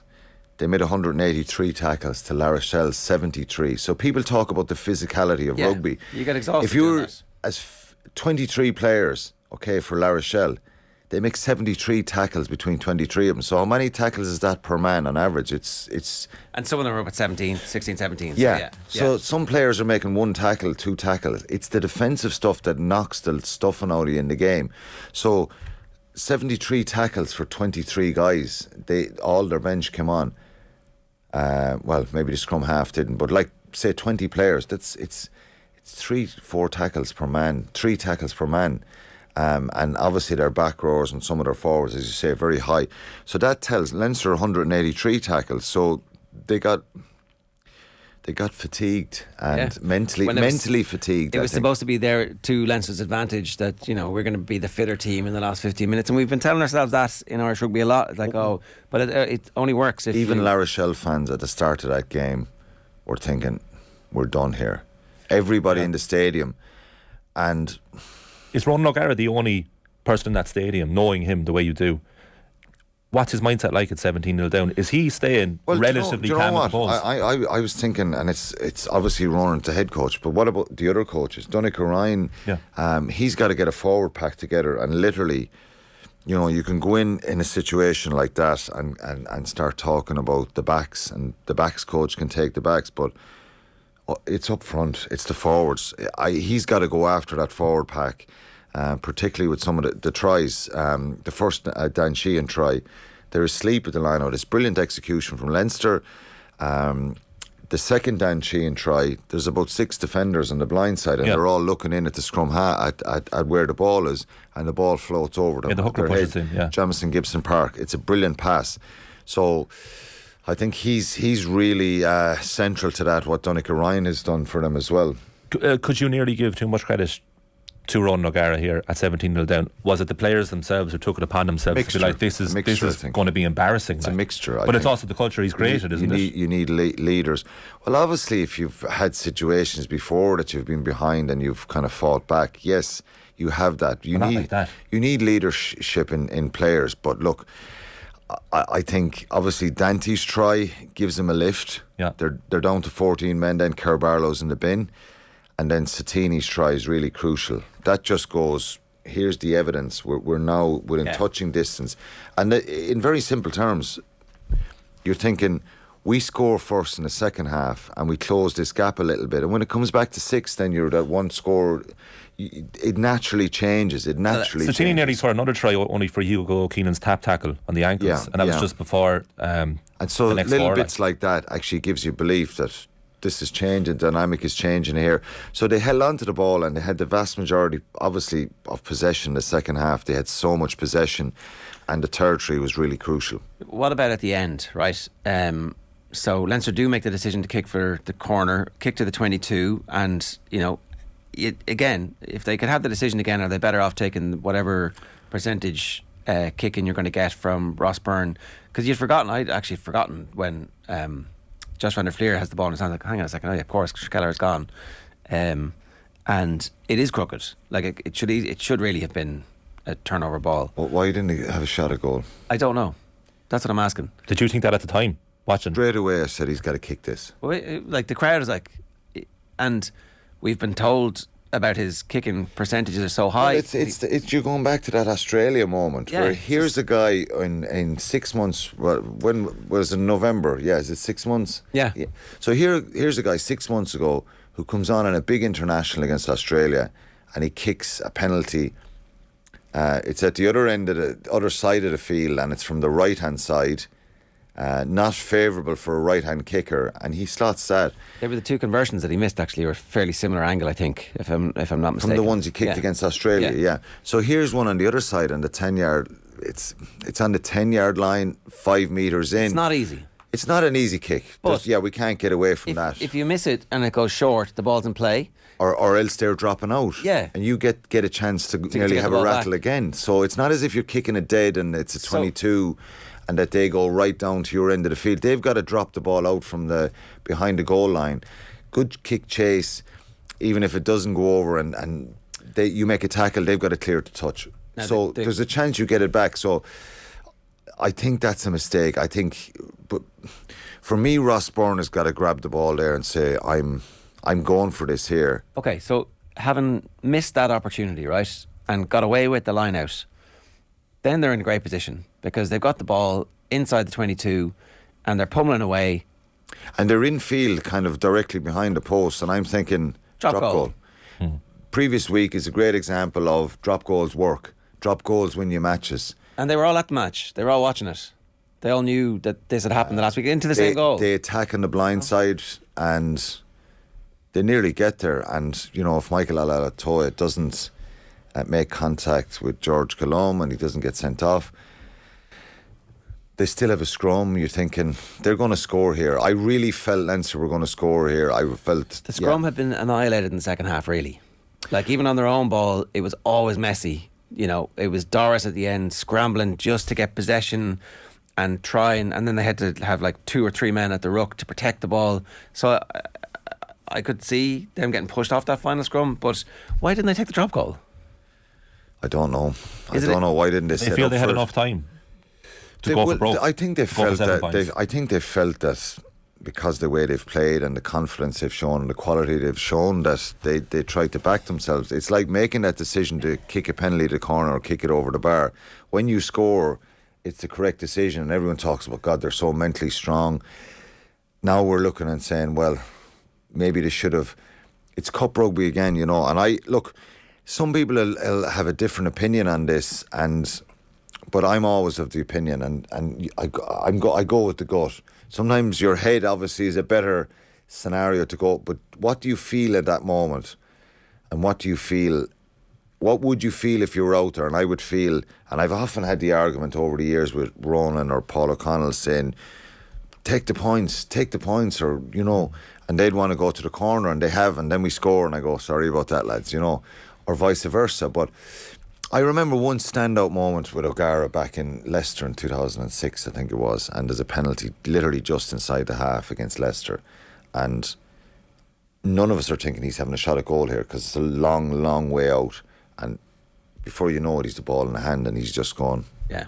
And he kicks it. It creeps over the bar by that much. Yeah. We beat Leicester that day. Shane Jennings and Leo Cullen were playing. I remember the game.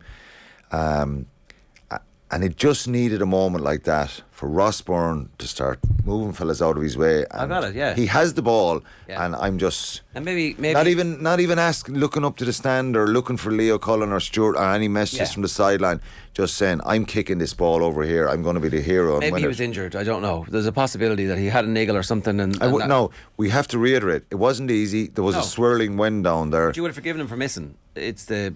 And the thing is, you're not gone because... No. But the drop goal wouldn't kick, have gone if it either. falls short, you have a good chase, you make a tackle, and the possibility is them kicking her out. Can I ask you about this? So Stuart Barnes is saying that all of a sudden Ireland are not as frightening because of what happened to Leinster. It's 13 Ireland starters, maybe. You know, probably 12 at least. Yeah, you've Mac Hansen who's in the mix, Peter O'Mahony and Tyburn. Yeah. And Bundyaki. So Bundyaki, obviously... You know, it's Henshaw Ringo is probably ahead of him. Yes, correct. So you've 11 or 12. Of course, they're all going to cling on to this now. I've seen South African journalists tweet it at the weekend, and English journalists. Are they right though? But sure, who knows? Let's see. And isn't it great to be in a position? That's why we play the game. Isn't it great to be in a position now that we have such a good team that people are talking about us like this? It's a positive spin. Yeah. Do you know what? But no, do you know what? Like. It is what it is, you know what I mean? Does it create a little chink in the armour? Well, no matter what happens, we're going to the World Cup and we're kind of on a pedestal now that people still believe that they can... Are we on less of a pedestal now? So let's... Yeah, and it's not... There's a good chance... It's a terrible thing for Leinster. I don't think it's this terrible thing because Ireland were beaten. It'll make them hungry. It'll put a bit of a chip on the shoulder. Obviously, Leinster winning at the weekend would have been a much better scenario going to the World Cup. It would have been better for Irish rugby.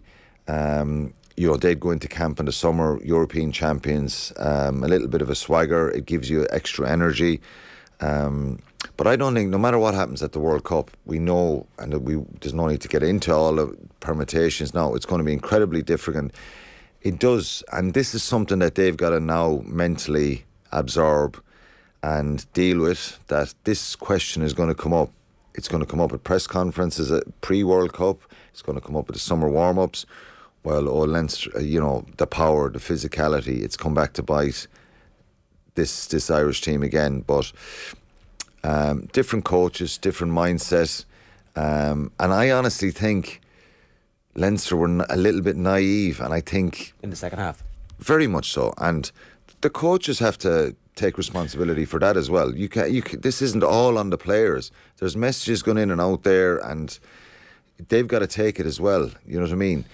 If I was the forwards coach for Leinster, I'm wondering where is that line out defence? Why is my scrum under so much pressure? You know, you can't just pin this all on the players. I think the coaches have to take ownership here as well from Leinster as regards what went wrong. What kind of messages were being sent out during the game. There was some individual errors that are very hard to control, but it isn't completely on the players because, again, if you kick the ball down the touchline, they score, it's Leinster. This is what they do. Yeah. Well, in the cold light of day, in the first video analysis session of this game with Leo Cullen and the staff, I don't think Stuart Lancaster will be a part of it, but what are the players anticipating will be brought up first? Like, you've identified a number of areas where they fell short in the second half, but what was the most glaring deficiency that Leinster had? Their kicking game. Was it in the second half? Their penalties. Is it all down to one man? No, it's not. It's down to the. It's down to the pressure they were under, I think. Yeah, look, they're under phenomenal pressure. Like, this isn't a hanging out job here that Leinster capitulated. La Rochelle were superb in that second half. The pressure and the way they played was honestly surprising. I didn't think they could sustain it. I always thought before the game that La Rochelle needed a good start in this game, that if Leinster tear away, chasing them is an impossible task. But there's similarities to last year's final column, where Leinster are 8 points up last year. They're in control in that second half in Marseille, and their kicking strategy and execution let them down. They bring La Rochelle back into it. I don't know if you remember the ball, the drop goal from Brees Doolan goes behind the goal, mix up between Sexton. Yeah, they clear the ball poorly. La Rochelle get a a line out a couple of yards out, and they score. Bouguerie scored a try. So those moments, and look, their luck deserted them a little bit, but you know, the penalty count, the maul meters in the game were 58 maul meters to La Rochelle, 0 to Leinster. That seems small, the 58. It felt like 200, but sometimes, and maybe looking back at this, maybe it's something for Ireland to look at. And Ireland's maul has been very good. Yeah. Look what it did in New Zealand last year, scoring maul tries. Yeah. Leinster didn't maul at all on Saturday. No. So, I think they tried to once, but then they ended up going wide off. So they've quickly. no meters, yeah. So they do a lot of the rip off when they win the line of rip, it's peel around, hooker coming around, hitting Gibson Park, looking for width. Maybe that's something they look back and say, look, we should have kind of mauled things up a little bit here, taken them on and actually bucked the trend here of the expectation of the big, strong, physical pack. I know it's difficult for when you have Will Skelton in there, but Leinster didn't have any problems with Mafu, the Toulouse second row, who's nearly bigger than Will Skelton. And that Toulouse pack is enormous as well. So there's certain things, that will look back and really frustrate him. The obvious ones were the kicking game in that second half and finding, territory in the right areas. If you remember the Jimmy O'Brien contest with Raymond Rule, inside the Leinster 22, the La Rochelle 22. Yeah. Is that a penalty?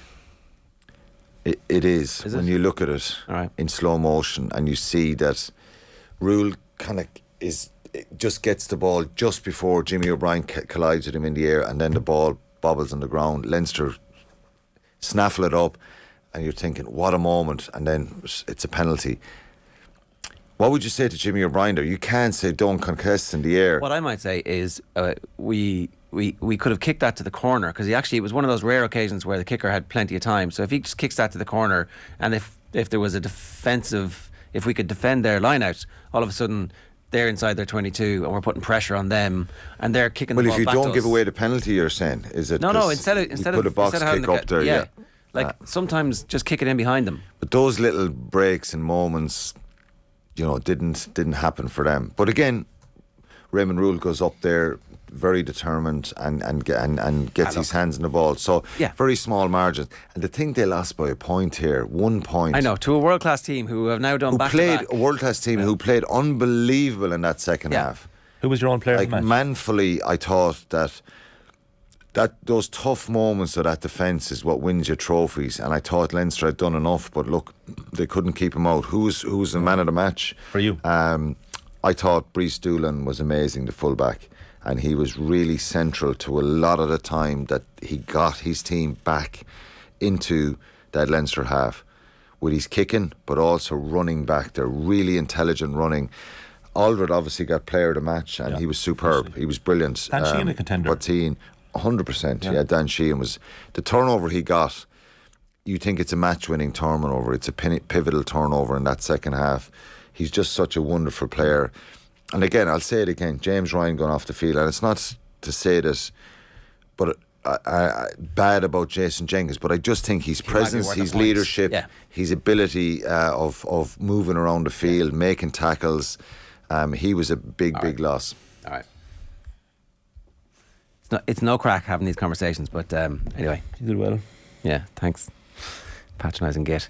OTB AM live with Gillette Labs. Get the ultimate shave or your money back. Neon Night Edition is available now. Quinny, thanks very much. Cheers, thanks, Sean. Up next, Sarah Donovan on the hurling at the weekend. First, here's James O'Donoghue talking to Tommy Rooney about David Clifford after Kerry's 5-point defeat to Mayo. And if you look then at Kerry, look, they have the best player in the country in Clifford, but just too reliant on him. Yeah, why wasn't there enough around him? I know Paul Ganey kicked 3 points and he definitely came into it in the third quarter. Tony Brosnan possibly just didn't have the game that he would have hoped to have had 2 shots early on that he snatched that off at half time. Killian Spillan's out injured. Seanie O'Shea doesn't look as sharp as he had been last year. Why isn't it clicking? I think individually they're struggling a little bit. Of course, when you have Clifford, there's always the chance to look, I'll just slip it to David, or let David do it. You know, like that's always going to be there. But I think the Kerry need to look at themselves now and say, I need to be chipping in with 2 or 3, even if they're from the half forward line, full forward line. Gainey was fantastic today. I thought he had his best game all year, showed leadership, did everything right, took his points when they came. But everyone has to chip in. We've talked about it on the football pod numerous times. Half forward line, you need to get scores there, because it dictates how the opposition defend against you. If they know you're not going to kick a score from the half forward line, then they can really just kind of leave you off and just double up on the full forward line. So I think that might be something for Kerry to look at. Spreading the scores out and not relying on Clifford. Right, yeah. So James O'Donoghue there in conversation with Tommy Rooney. You can hear more of that goodness on the football pod today. They've got plenty to get their teeth stuck into. Bit out of breath there, Colin, are you? No. Totally calm and composed. There you ready go. for this great slot. Sarah, how are you? Good morning to you. I'm exhausted. Up and down the country. I was in Ennis yesterday. Worth every single mile. Right. So we were talking about this a little bit earlier on. Colin was giving out about the work rate of the Cork forwards. And like, they just got beat by a point by Clare in like a game where Clare have reasserted themselves as the natural pretenders to the crown of Limerick. I woke up this morning cross. Did you? It was the game that Cork didn't play well in and could have got a result. Right. So that first half, horses for courses. Bit surprised Pat Ryan went with Harnedy, Lehan, Horgan, because Adam Hogan and Rory Hayes, the speed, the pace, it was a game for Shane Kingston. It was a game for Robbie Flynn, but we obviously didn't have it. But it was a game for pace. And I think when I looked at the second game, and I'm going to do a juxtaposition here, Tip brought in Seamus Callan late, gets his score. Graham Mulcahy comes in late for Limerick, gets his score, gets the hand pass off for Tom Marcy. Cork didn't hold a man back, didn't hold a Harnedy back, a Lehan back or a Horgan back, and then they had nothing to bring on. And I know Kingston came on late, but he came on too late. Okay. And yet it took a 74th minute winner to win it. I know, but this is the problem with Cork. They do sublime things because they've done ridiculous things. And every game they've to come up with something incredible to bring them back into a game. If you remember against Tip a couple of weeks ago, they had a mad high press to get the 2 late goals. And then against Clare, they didn't do it. So Diarmuid Ryan ends up being the saviour for Clare because Cork went away from what got them a result against Tip and got them a result against Waterford. Is Robbie O'Flynn's mission for the next 6 weeks, basically, is that going to be season defining for Cork? Yes, absolutely. Yeah, I think the pace that cornerbacks now have, evidently Clare have massive pace. Cork needed inside forwards with massive pace, and they went with, I suppose, consistency and the bigger physicality. But Cork didn't show that yesterday. Right. And Clare were walking out with the ball. They were walking into midfield, and I genuinely mean walking into midfield. And then they were being allowed to pick and choose the shots that they brought into their forward line. And for the Cork backs, it must have been incredibly frustrating to see the Clare lads walk out with the ball and deliver ball of their choosing.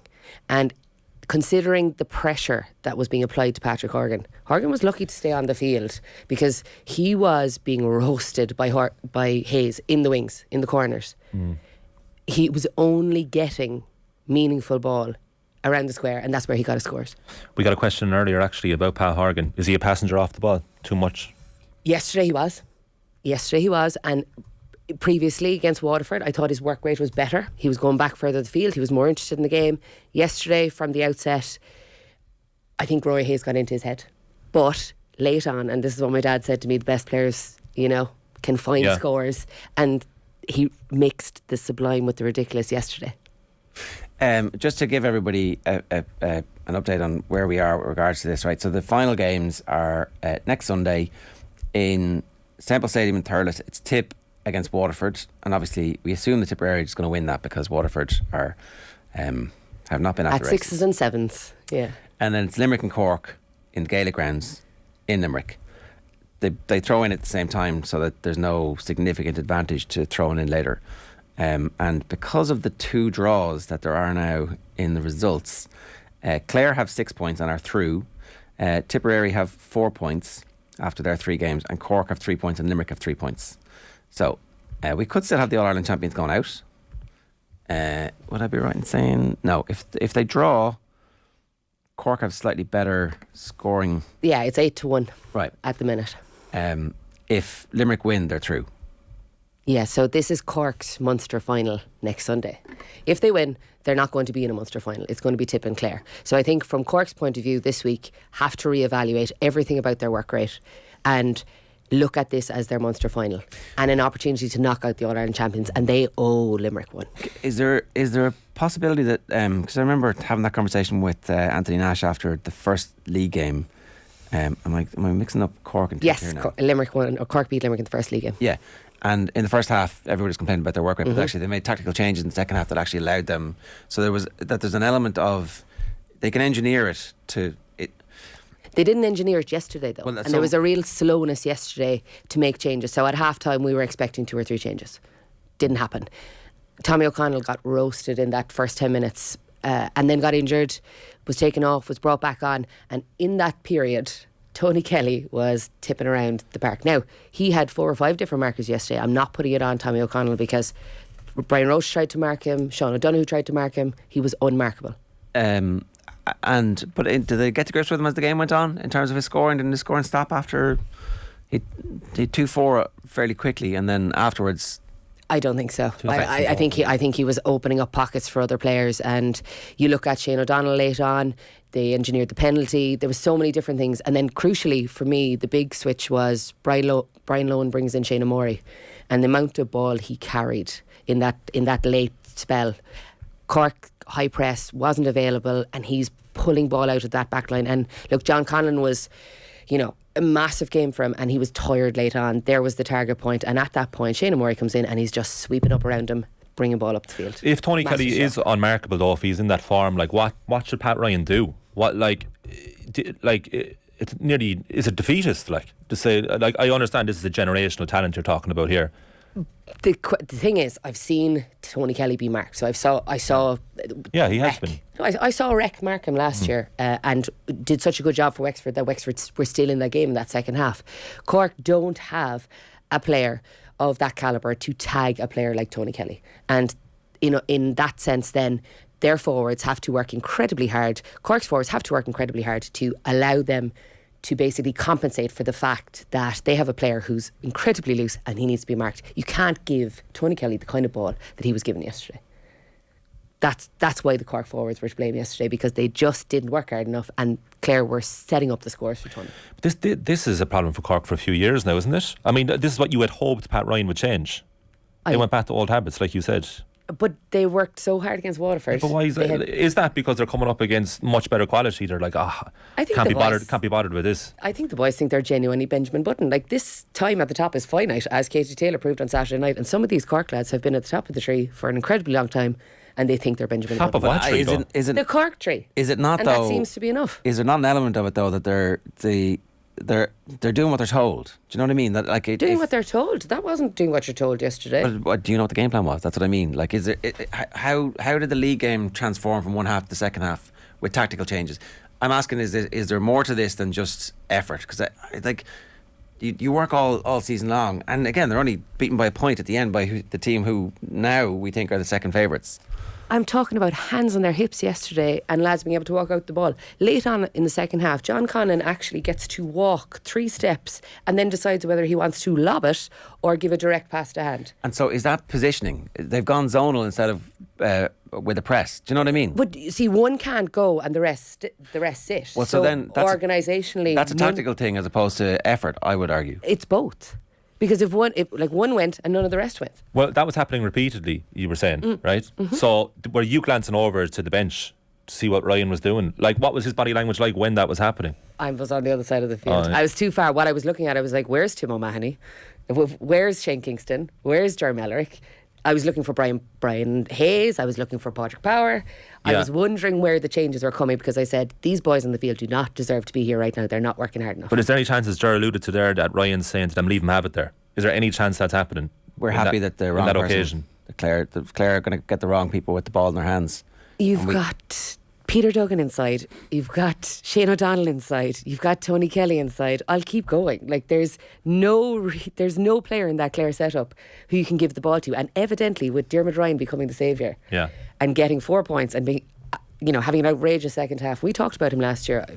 I was incredibly impressed with him last year. Yesterday was his defining game in the Clare jersey. So you can't even allow him to have the ball. Did Cork look fit to you? I thought they looked tired, and probably epitomised by Dara Fitz. He'd have fits and bursts, and then he'd disappear out of the game. Can we talk about Clare for a few minutes, because I actually haven't checked the bookies' prices at the moment, but Will's power rankings will be along later this week, I presume. Yeah, okay. Wednesday. So, I think people would still have Limerick top, just on the basis of Limerick being Limerick, and then after that it's one from Clare, Tip and Kilkenny, I suspect, and maybe Galway. We haven't seen Galway, Galway haven't done enough yet, I don't think. So is that about right? I'd agree. I do think though that Clare are having to play their Munster final every week, so I think there's a lot of energy being expended now, and Galway and Kilkenny are sitting back and putting up cricket scores and allowing kind of the team to get into a groove and find. Well, that's always been the way. Absolutely. And the championships. Yeah, and I suppose are Clare disadvantaged by that? Absolutely. So you think that this has taken more out of Clare, because last year obviously the Munster final, the performance was so spectacular, but it turns out now that Wexford team, judging on this year, not that good and still ran them close, and then obviously Kilkenny just absolutely annihilated them when they got the chance. So that was the end of Clare's season last year, it turned out. But this year, if they were to win a Munster final, does that have an impact from a psychological perspective, and does it give them energy? Hugely so. And look, I suppose from their point of view as well, Mark Rogers, Ryan Taylor, Aidan McCarthy, Clare have added real quality and to the team this year, and they really are working harder, so they do have more to add. But Kilkenny and Galway are getting to sit back. Liam Collins scored a goal yesterday for Galway, a lovely goal late on. These are the kind of players that Henry Shefflin's able to look at now, because there's no pressure on, and he's gaining confidence week on week. Yeah. Look, I think it's ridiculous that one of the best 4 teams in the country is going to be out of the race for Liam McCarthy because of something or other. I want to ask you, I don't want to make this a leading question, so I'm not going to mention our county by name, but who's knocking you out of Munster? With the performance delivered against Clare, it's Cork. Even though they're away in the bare pit of Ennis and they only lose by a point against a team who we think could win the All-Ireland. Cork don't have a Cathal Barrett. Cathal Barrett had an immense game against Seamus Flanagan. He was immense all through, and I just think Cork... Damien Callahan yesterday, lads, I rarely give him praise. I thought he was exceptional yesterday. He did a massive job on Peter Duggan, and the backs around him were asleep, and that's why they conceded the goal to Tony Kelly. But can a system not override individual brilliance? Because you're naming individuals there that we don't, Cork don't have this, Cork don't have that. If that's the case, fair enough, but surely there's a way to counteract. It starts with the forwards, and I'm really, really cross today about the forward movement. And you had to be in Ennis yesterday to see it, because there's so much stuff off the ball that you don't see on the cameras. And yesterday they were walking out. They were 5 or 6 yards off their player. Tony Kelly in the first half. Kieran Joyce actually sits off him. Kieran Joyce did okay yesterday. He sits off him, allows him to win the ball, and then goes in to try and block him. That's madness. Tony Kelly does not. So it sounds like there's still an uncertainty about what they're trying to do as a collective, as opposed to because I think that would have been one of the complaints of the previous team, is that there was fits and starts and that there was great athleticism in bursts, but that there wasn't an overarching structure. And it appears as if some of those same problems are still there. They were evident yesterday. And the irony is here, Cork were in it to the 74th minute, and it was a brilliant game, and I loved being in the game. And then today, with the benefit of hindsight, very cross. So that's where I'm at. I do want to talk about the other game, obviously, Tipperary and Limerick. Tip got what they needed out of it and have established themselves now as a team who really believes in the manager, who gets sent off at the very end, and they're all at it, and even after the full-time whistle they're at it again. Big moment for a young Tipperary team. So obviously the old dogs are still there, and the McGraths, what can you say about the McGraths? But the kid goalkeeper, everything that we heard about him, yeah. Mm-hmm. Very accurate with his puck-outs, and then listen to Tommy Walsh going, he was like Rory McIlroy out there. Well, he scored a massive point, 45 from inside his own 45 as well. He gets on the scoreboard, did everything that he was supposed to do, but it wasn't just that. I suppose there were so many angles to that game yesterday. Well, yeah, Limerick were really good as well. I thought Tom Morrissey's in the running for Hurler of the Year. He keeps popping up.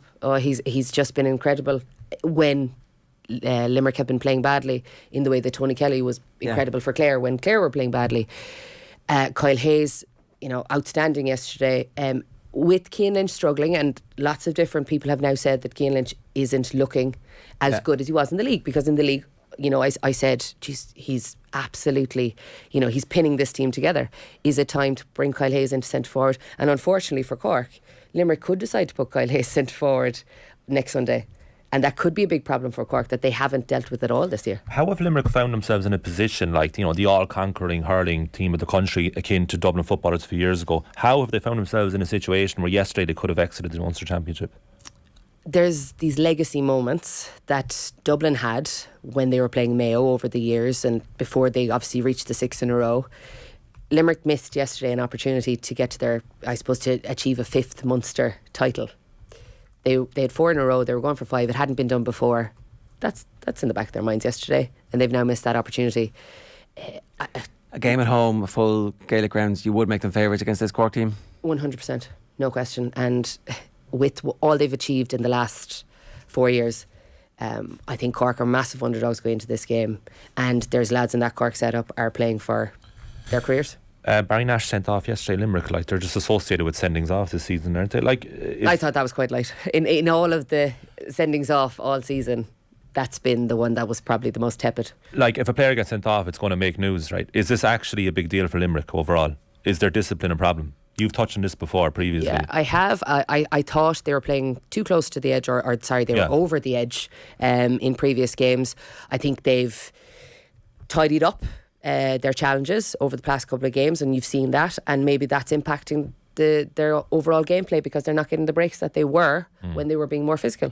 So maybe that's, I suppose, a struggle for the team, is that they've dialed it down a tone, and now they're not getting the breaks that they were. And they're on the brink of elimination, but would you still have them favourites to win the All-Ireland? That's an incredibly difficult question. If they do a job against Cork, which I think they will, they'll sit back and watch Clare and Tip beat 7 shades out of each other, and they will come back into the All-Ireland series gunning for road, and realistically they'll be in the best possible position to, I suppose, go through the All-Ireland series. Yeah. Now, am I right in saying they're more than likely going to have Galway?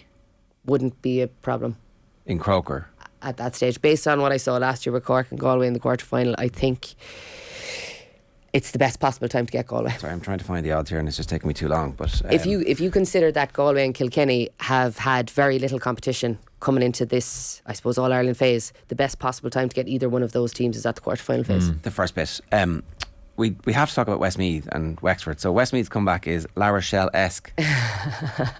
With the 17 points, I saw that on Twitter. Sorry, Tip are second favourites to win the All-Ireland at the moment. Clare are third favourites. Galway are fourth favourites, and Kilkenny, for some reason, with the bookmakers, are fifth. Those power rankings are wrong. Just want to tell you all out there that that's wrong. Objectively incorrect. But it doesn't make any sense, because a much better chance of Kilkenny reaching a semi-final, and a final. Sure. Bookmakers never get it wrong though, right? Well, they do, it turns out. You're asking about Wexford. I was, yeah. Yeah, and Westmeath. It's been a long weekend. As it has been for me in Ennis, up and down the country. Yeah. Look, Westmeath, we talked about complacency with Limerick, and you know what? There's an opportunity for complacency at the bottom too. I think Wexford went out yesterday saying our only challenge left is Kilkenny. Let's keep something in the tank for them. And fair play to the Bear on the Square, Niall Mitchell. Look, Westmeath, there's a lad from Cork in the backroom team for Westmeath, Paul O'Donoghue, and I'll have to mention him. They've been putting in massive effort, and that result is their defining result of their season. Yeah. Sorry, no, it's kind of understandable Wexford took their foot off the gas a bit, isn't it? They were miles ahead. No, hang on. In the middle of the game. Yeah. Well, I don't know. They're so far ahead. The quality that was still on that field late on. You've got Chin, you've got Rory O'Connor, you've got Conor MacDonald. These are players who would make the starting team of any other county. For them to switch off in that manner is disrespectful. Jackie Turley used the word spineless. I disagree with that word. I think that's too harsh. But I do think that they took their eye off the ball and they were caught. You'd make Westmeath strong favourites to beat Antrim in the final round, so I wouldn't. Maybe Wexford don't get relegated, but they've put it. There's a possibility that they get relegated. The pall of Offaly hangs over Westmeath or Wexford now. If they were to get relegated, it's like unbelievable, like unconscionable. The fact that Wexford team took Tip, to the brink of an All-Ireland semi-final, a number of years ago. They're Leinster champions. They've showed so much quality. The fact that they've beaten Kilkenny and have been probably a mark on Brian Cody's managerial career a number of times, to fall to the Joe McDonagh so quickly, unfathomable. Before you go, I have to ask you about Donald Logan's comments about Tailteann Cup. Totally disrespectful. And as the president of the GPA, which I think he is, I think he did a massive disrespect to the players within the GPA who are part of those Tailteann Cup teams. And there are second and third tier clubs all over the country, which Martin Fogarty spoke so eloquently about. And he spoke about the passion, in the hurling side of things, in the likes of Westmeath, in the likes of Sligo, in the likes of Mayo. The same applies in football, and they have to be given equal store, certainly from a player's perspective, and that's what Donald Oak has been first and foremost. And I'm incredibly disappointed that he took the opportunity to take a cut when there wasn't a need to. I think this is all a mountain out of a molehill, to be honest. I thought that yesterday was manufactured nonsense. Look at this, look at this. Who cares? Shut up, both of you, move on. That's what I felt. Yeah, that's interesting. It's a week too old, that story. Exactly. But yeah, exactly. I don't think he should have said it in the first place. No, I just wanted to hear what you thought about it. Yeah, because it's getting a bit tiring now, because he was in the headlines 2 weeks ago, so with the GA goal comments. You know what I mean? I mean, technically, his point, which he was making yesterday, which was very laborious, and the accusation of not being quoted properly was ridiculous. Nobody wants to be in the Tailteann Cup, really. Down don't want to be, Cavan don't want to be, Kildare sure as shit don't want to be, Cork didn't want to be, Clare didn't want to be. Westmeath were happy that they were, though, in the end, weren't they? But they're not now. I know, but last year. You know what I mean? Well, yeah. But nobody wants to be, so it is actually, they are disappointed. They are also rans. Yeah, but there is something to win. The structure isn't working, but it doesn't mean that the head of the GPA, who is an inclusive, diverse organisation, stands up and says that it's a meaningless competition that we're still going to look for funding for. I don't think he said it was meaningless. That's the point. It's as national. Do you know, the comment was a grand national for disappointed also rans. Yeah. I'd say he chose his every word carefully, and in fairness, the GPA are the only ones who are actually standing up for the Division 3 and 4 teams in terms of getting them there. It's certainly not county boards standing up, as we see with Kildare and all the bullshit that's gone on with the Camogie team there. So, I thought that the football crowd in particular got very snippy and very up on their high horses, which they're prone to do, even less so than the hurling crowd, right? But, and then to bring it up a week later, I'm like, come on. That's the thing that I found the most frustrating. And then for you didn't cry. She did. Why are we even talking about this? I blame you, Colin. I had to ask you. You're right here. 17 minutes past 9. He's a fellow Corkman. I know. 17 minutes past 9. That price Uncle Kenny is too big, by the way. Sarah, good stuff. Thanks a million. OTB AM live with Gillette Labs. Get the ultimate shave of your money back. Neon Night Edition is available now. Some highlights for you on the OTB Podcast Network today. Lindsay Peat in conversation with Brian O'Driscoll. Brilliant post-match reaction from Tommy Walsh alongside Carl from Semple Stadium. Wasn't it Semple Stadium? It was, yeah. And rugby reaction with Alan Quinlan, Leo Cullen and Ron O'Gara. It's heartbreaking if you're a Leinster fan, but if you're not, you're listening to that with glee this morning, and screw you. You can follow Off the Wall across social and subscribe to the OTB Podcast Network. After the ads, Anthony Moyes in studio to review the weekend's Gaelic football. You're listening to OTB AM. Have you subscribed to the OTB Football Podcast? Someone from down the country tells you to F off, you give out to them, you'll go, don't speak to me like that, that's not acceptable. But if someone from Dublin does it, he actually doesn't. He's not telling you. This is culture bias. This is bias against culture. Yeah, but so we can't say it, but you can say it. Yeah, so it's part of our DNA and our language. It's completely different. It's using your own language. Subscribe now to the OTB Football Podcast stream wherever you get your podcasts, and download the OTB Sports app. The countdown to the World Cup is on. The Koi Gig Pod, counting down to more moments like this. And it is Captain Fantastic, Katie McCabe, who has scored it. OTB AM with Gillette Labs. Get the ultimate shave or your money back. Neon Night Edition available now. Right, 19 minutes past 9. Anthony Moyes is with us. Anthony, good morning to you. Gents, how are we? How was your weekend? Yeah. I felt sorry for you, Ger, I have to say.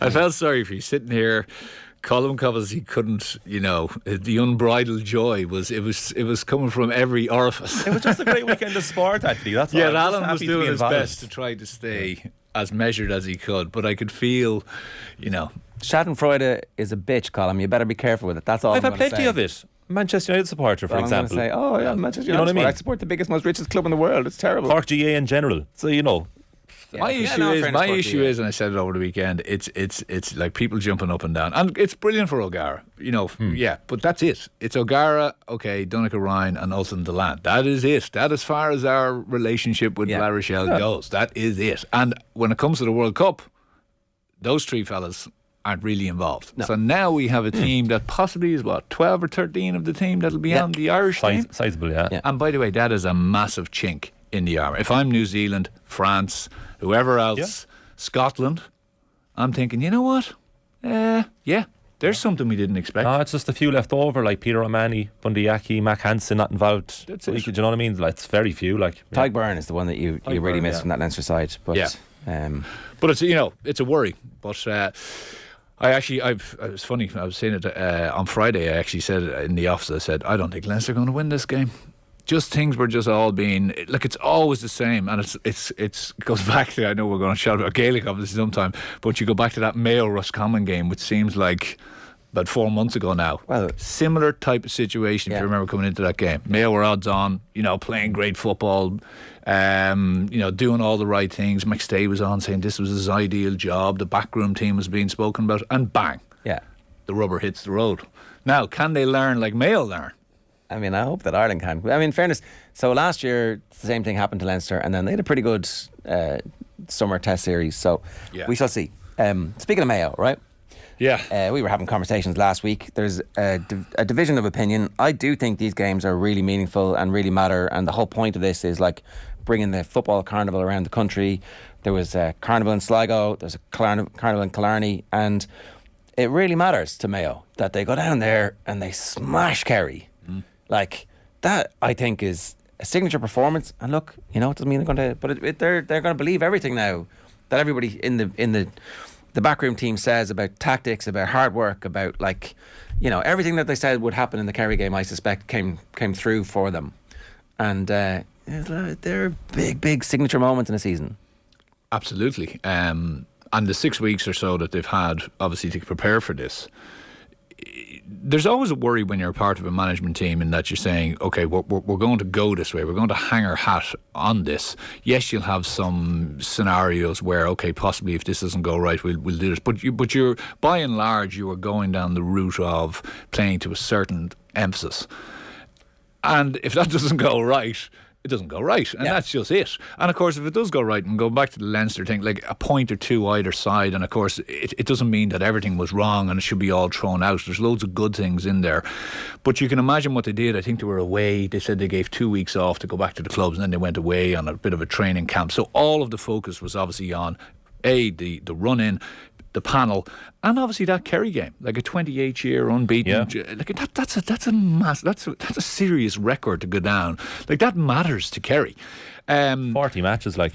Yeah, and I think Jack O'Connor, I know we're flipping a bit, but I think Kerry walked into it a little bit sleepily, and I think we can get to this in a few minutes about the provincials, whether they're a hindrance or not. But certainly Mayo said, right, we are revived, we are refreshed, our energies are through the roof, and we are going to go out with pace, ability, size, and also not a lack of tactics, obviously, and awareness of what we're trying to do, especially around Aidan O'Shea and their half forwards and half backs. And I think they had the right team on the pitch. I think they've brought some good under-20s in, guys who actually aren't just carrying the ball, but who actually will pose a threat as cornerbacks or half-backs. And they've strengthened depth now. Oh, they've strengthened depth. Like, I was looking at the guys they bring on. Like, they bring on McLaughlin, they bring on Durkin. They bring on fellas that are saying, well, I'll see this game out for you for 15, 20 minutes. I'm not just another coming in. And you know what? They fully deserved that win. And they possibly could have won it by more. Now, I know Kerry had a good few chances in the second half. They had 1 or 2 goal chances. But the game should have been out and out of the gap. They could have been 10 or 11 points up at half-time. Is the win that more impressive because they were out of match sharpness? Or is it more understandable because they had a rest? It's probably a bit of both, in the sense of, match sharpness. They've obviously had the same league, and they went on and they pushed on all through that. I think they probably did need a break, Colm. I think they needed, obviously mentally, they needed a break to kind of reset.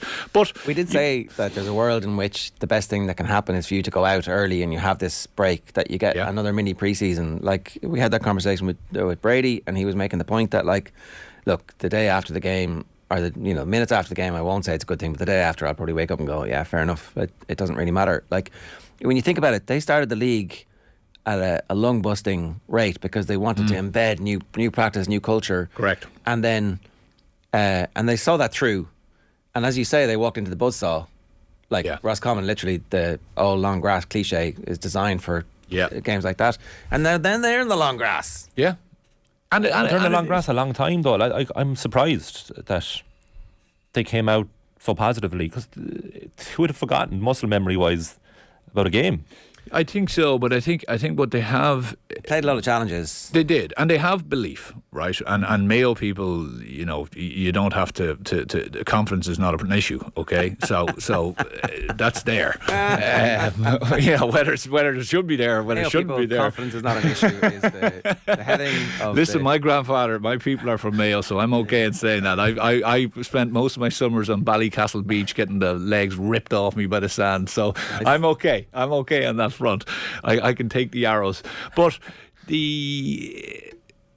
I tell you what they're doing, and what I really felt. Well, there's two things. Kerry were poor, and people will realise, the Kerry forward line. Kerry have a massive issue in that the forward line are forwards, and that might sound a ridiculous statement, but Mayo said, well, you guys aren't going to follow us, and a lot of teams go out to contain Kerry. And Mayo said, you're going to get your scores, that's fair enough, but we're going to get plenty of scores down the far end. Right. And they focused on Clifford, they focused on Brosnan, they focused on Gainey, and they focused on turning them and sending them the other way. And they're not going to do that. Clifford, Gainey, they're not going to run 70, 80 yards into their own defence. They might do it once or twice, but they're not going to do it 10 or 12 times during the game. And most of the issues, people will focus around the midfield and say, they were cleaned at midfield, which they were cleaned at midfield. But Mayo have big bodies, mobile men all across that half forward and half back line. And they have fellas now in their full back line, which they didn't really have in the league, because they had it last year. Do you remember, like Keegan, guys who would go? Yeah. Like O'Hara came up and got a great score, fisted it over the bar, even though he was on Clifford. And you didn't really see that in the league. The full back line were kind of in situ. They weren't taking those runs. But now they've just said, right, we're just going to focus on our strengths. And I think that's the big thing with Mayo. They're going, focus on ourselves. Yes, we tip the hat to the opposition, of course, but we're really going to focus on ourselves and our potency. And they are potent. Yeah, bookmakers have reacted very quickly. Dublin are now the favourites to win the All-Ireland. Kerry are second favourites. Dublin are 2-1, Kerry are 3-1. Mayo are now in as short as 9-2. I don't know what they were before the game at the weekend, but that's a hardening of that price. It's really important, actually, because Mayo will now more than likely beat Louth and beat Cork. You would expect them to win those two games. One of those games at home, one of those games neutral venue, and that will make them top seeds straight through to an All-Ireland quarter-final, where they now get the teams who finish second, who come through those other... Yes. Whereas Kerry are now going to be facing Derry or Dublin, or there's one here I'm just missing, I had it there in front of me a second ago, or Galway in an All-Ireland quarter-final. Yeah. I mean, that's not easy. Having come through the previous match, they're going to have, so it'll be... again, and they don't get a break, isn't that correct? High intensity. Or maybe one. Yeah, it is high intensity. So it's not like... I felt Kerry slept. I thought they slept walk into it. I thought they were. It just shows you the provincials, because you go and you just win them, and you're kind of like, right. But like literally, it looked like the provincials were. Actually, the provincials even looked below the league, if you know what I mean. The provincials looked like an O'Byrne Cup, or it looks like a pre-season competition. And if you kind of go through that and you're straight in, well, actually, that's completely the wrong thing to do, because you saw it. Like, I mean, they were so far off it. What did Kerry find out about themselves? In the game? The Clare match is a waste of time. Like, Complete waste of time. And again, what it does is it probably just gives you delusions of grandeur, and it brings you into a situation where you say, we're in a good place here. Because all you can do, by the way, is, even as a management team, is look at what's on offer. So you're looking at the evidence, you're going, we're moving well here, we're nice patterns of play, and we spoke about this, what they were trying to do against Clare, they were kind of changing it up a bit. But next thing you come against a team, and Jack O'Connor said, they were about 4 levels above them, and they weren't able to get to that point. At certain times they were. And by the way, you take Clifford out of that game, and Kerry are in all sorts of ball. Like, geez, you could argue that the Clare final was a glorified training session, right? So they come up with basically little systems themselves to keep themselves interested in the game. You could argue that Mayo's preparation was actually higher with their own training than Kerry against Clare. And the challenge matches. Exactly. And you can go and play challenge matches against good teams, and you can pick whatever you want, and you can do 4 20 minutes and like whatever, Correct. I don't know, I've no information about that, but I do know that they were playing challenge matches. Yeah. And like and they're playing challenge matches more than likely against motivated teams. Yeah. If you get me. Teams who have either been knocked down and feel, I've a bit of an axe to grind, I'm going to push on. Kildare Monaghan, I heard mentioned. Yeah, I heard that too. Yeah. So it probably puts Kerry. Look, I don't think Kerry will be fine. They still have enough potency. But my issue is how open they looked. Like Morley, from a solid point of view, like they were exposed so badly in that first half. Yeah. As I said, they should have had 3 goals. You'd expect their brains trust of Paddy Tally and Micheál Quirk to be able to put that right over the course of and again, they'll play Cork and they'll play Louth, so they're going to be grand. Yeah, and more than likely they finish second, but it just means more games. Now, maybe this Kerry team needs loads of games to just get back to the level that they were at last year, and they'll be fine because they're like, the basis of that team is still a very young side, and it's not like them getting to Croke Park is going to be a knock on them. So I'm not writing them off, but they've just made life much more difficult, and that's why this format, for all its problems, at least has something like this that can happen. I think this is a great format. I know people were bemoaning the fact, the championship is starting without a whimper, but I thought it was a fantastic game.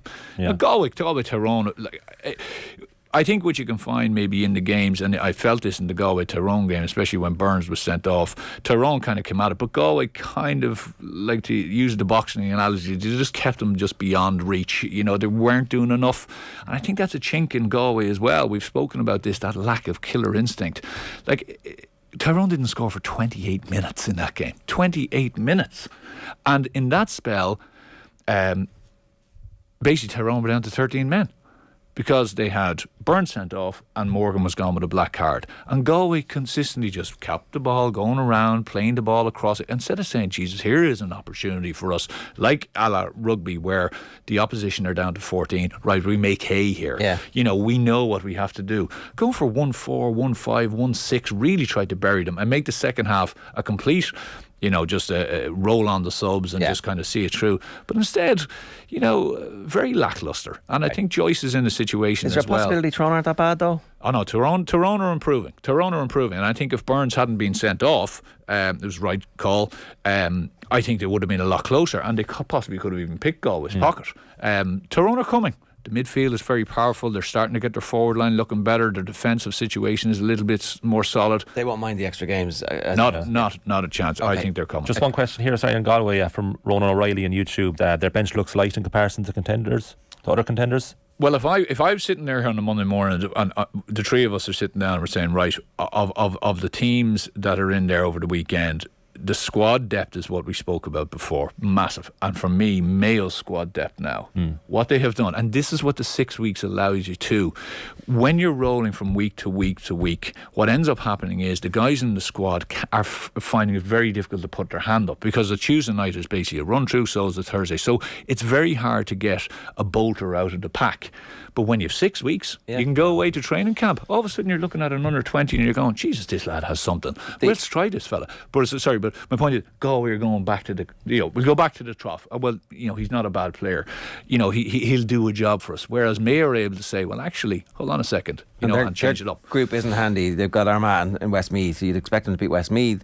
The Armagh game is obviously going to be a big game for them to decide exactly where everybody finishes in that one. On the other side, on the flip side, Clare get beaten at home by Donegal in the first game in Group 4. That was the one they had to target. That was the one they had to win. They're the bottom of a table which has Derry and Monaghan in it as well, and you would fear for what those results are going to be for Clare in the rest of the competition. And On the other side, Sligo managed to come back from 3 points down with 68 minutes on the clock to get a draw against Kildare. One of the Kildare GA Twitter accounts pointing out that Sligo are still the only county that Kildare have no senior victory over in their history. Well, there's a stat. What? Yeah. There's the stat. Well, I think people are giving out because I think 7 minutes were played in extra time when it was meant to be additionally meant to be 5. But it just shows you the Jekyll and Hyde nature of Kildare a bit. You know, to go out what they did against Dublin and then to. But like Sligo weren't bad. And Sligo were there on merit in the Connacht final and all that stuff. I thought actually from what I could hear, and I spoke to a couple of people who were at the Clare game. Clare literally threw that game away. Now Donegal got a handle on it eventually, but they had opportunities to really drive it home. And instead they didn't, and Donegal came back. I don't know what that does for Donegal's belief, to be honest with you. It might be just a plaster over the cracks, but yeah, you would fear for what's going to come in the back of that. But, all right, but they're through to a preliminary quarter final, basically. 100%. Right? Yeah, they live to fight another day. All right, Anthony, good stuff. Cheers, thanks a million. It's 9:34. Phil Egan is with us to reflect on Katie Taylor's defeat at the weekend. Phil, how are you? Good, yeah. What did you make of it? Yeah, I think it was a risky fight to take for Katie, and just came up against somebody that was too big and too strong for her. And I didn't think it was a bad performance from Katie Taylor, but I just thought Chantal Cameron was excellent. And one thing I wondered was how she would handle the occasion. She looked a little bit nervous on the walk in, and obviously to wait for Katie Taylor to come in. But as soon as the first bell went, Chantal Cameron was on the front foot, and Katie Taylor just couldn't shake her. Just, I thought Katie Taylor landed some great punches. The combos that we always see from her, and eye-catching shots, and she landed some really clean shots, but she just couldn't keep Chantal Cameron off her and just ground her down. And I think if they fight again, the same thing will probably happen. Yeah. But it was close. I don't buy the fact that some people thought it was like an absolute cakewalk for Chantal Cameron. Like, I kind of thought 96, 94 was a fair call of it. Was there anything differently that Taylor could have done? Well, her best parts of the fight were when they were in the centre of the ring, and that's what her corner were telling her to do. But it's one thing being instructed to do it, it's another thing trying to actually carry it out, and that's where Cameron was so good, that she cut the ring off, and she just constantly had Katie Taylor in some tricky spots up against the ropes. And you have somebody of that weight, obviously they rehydrate after the weigh-in. They're obviously the same weight on Friday, but then by the time they come into the ring, Chantal Cameron is bigger, and if she's leaning on you for 10 rounds, then it takes its toll, and that's kind of the advantage. And there is some talk, if there is a rematch, that Cameron will come down further in weight. Would that be enough to swing anything in Katie Taylor's direction? It might make things a little bit easier, but it's still a really tough fight, and you can imagine the confidence that gives Chantal Cameron, knowing that she can beat. Yeah, I thought it was an excellent performance from her. Her corner got their tactics spot on, and yeah, like people will say, why did Katie Taylor take this fight? But Katie Taylor didn't get to where she is by doing things easy. Yeah, we had this conversation earlier. I'm definitely like, you're allowed one. After you've done everything, you're allowed one homecoming fight where you fight somebody, and then then you can do this as your swan song. I don't think she takes the fight because she takes this fight because she thinks she can win, and I think that's hubris. Though at some point somebody has to say, like, this is a bigger fighter, a stronger fighter, a younger fighter, and I'm just not sure what the value of losing at this stage in your career is, or risking it. But that's what makes the great fighters, though. Like Muhammad Ali did the same. Yeah. Like, he would take on the greats. Yeah, Muhammad Ali did not end well. But I mean, when he did take on the greats at the stage of Katie Taylor's career, he often won. That's what makes you even greater again. Like, of course she's going to take that challenge on. Did you think it was the correct fight for her to take, Phil? I thought when obviously the Serrano fight fell through, and then all of a sudden this was announced, I thought, wow, this isn't an easy one. This is like going up against the best, against somebody that's bigger and better.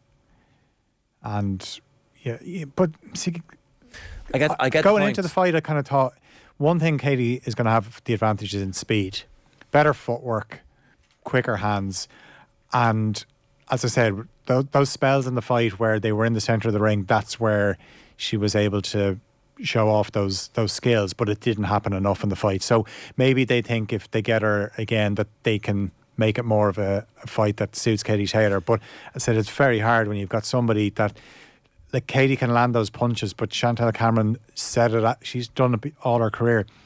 She takes punches. She's no problem taking punches. She'll take one to throw two. And that's exactly the tactics that she'd use. She's taken Katie Taylor's best shots, and she'll know now that she can take her best shots.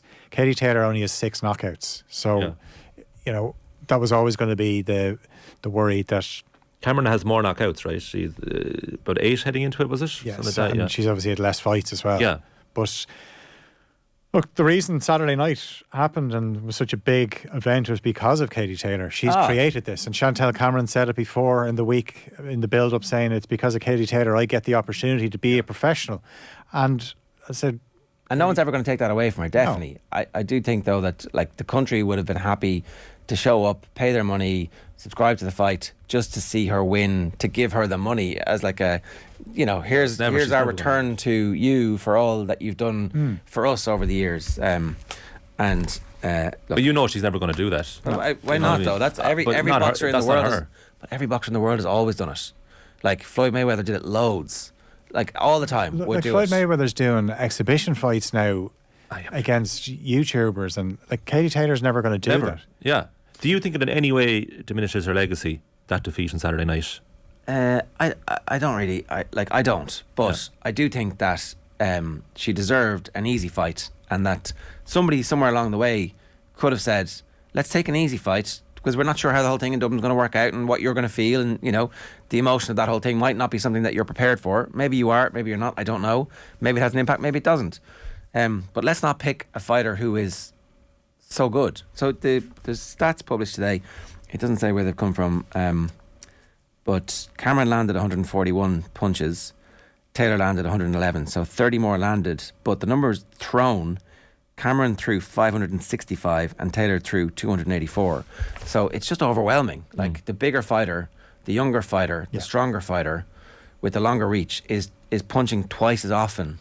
And you know, you've got to keep moving. So eventually that just wears you down. Yeah, and that's it. It was it's relentless. And also the 2-minute rounds make those fights. They go by so quickly. There's no lull in the rounds. It's just constant. That's what makes them fight so exciting. Some people say, well, they should be 3-minute rounds, and maybe that's something that happens in the future. But for now, they're 2-minute rounds, and as soon as the first bell sounded, Chantal Cameron was on it from the start, and I did wonder how she would handle the occasion, and she was exceptional. If you're advising Taylor, what would you say to her next? I would probably say to her, maybe you shouldn't fight Chantal Cameron again, but who am I, or who are any of us to advise Katie Taylor what she should retire, right? She's had an incredible career. As you said, she has like completely invented a new sport that will forever exist because of her. There's no more mountains to climb.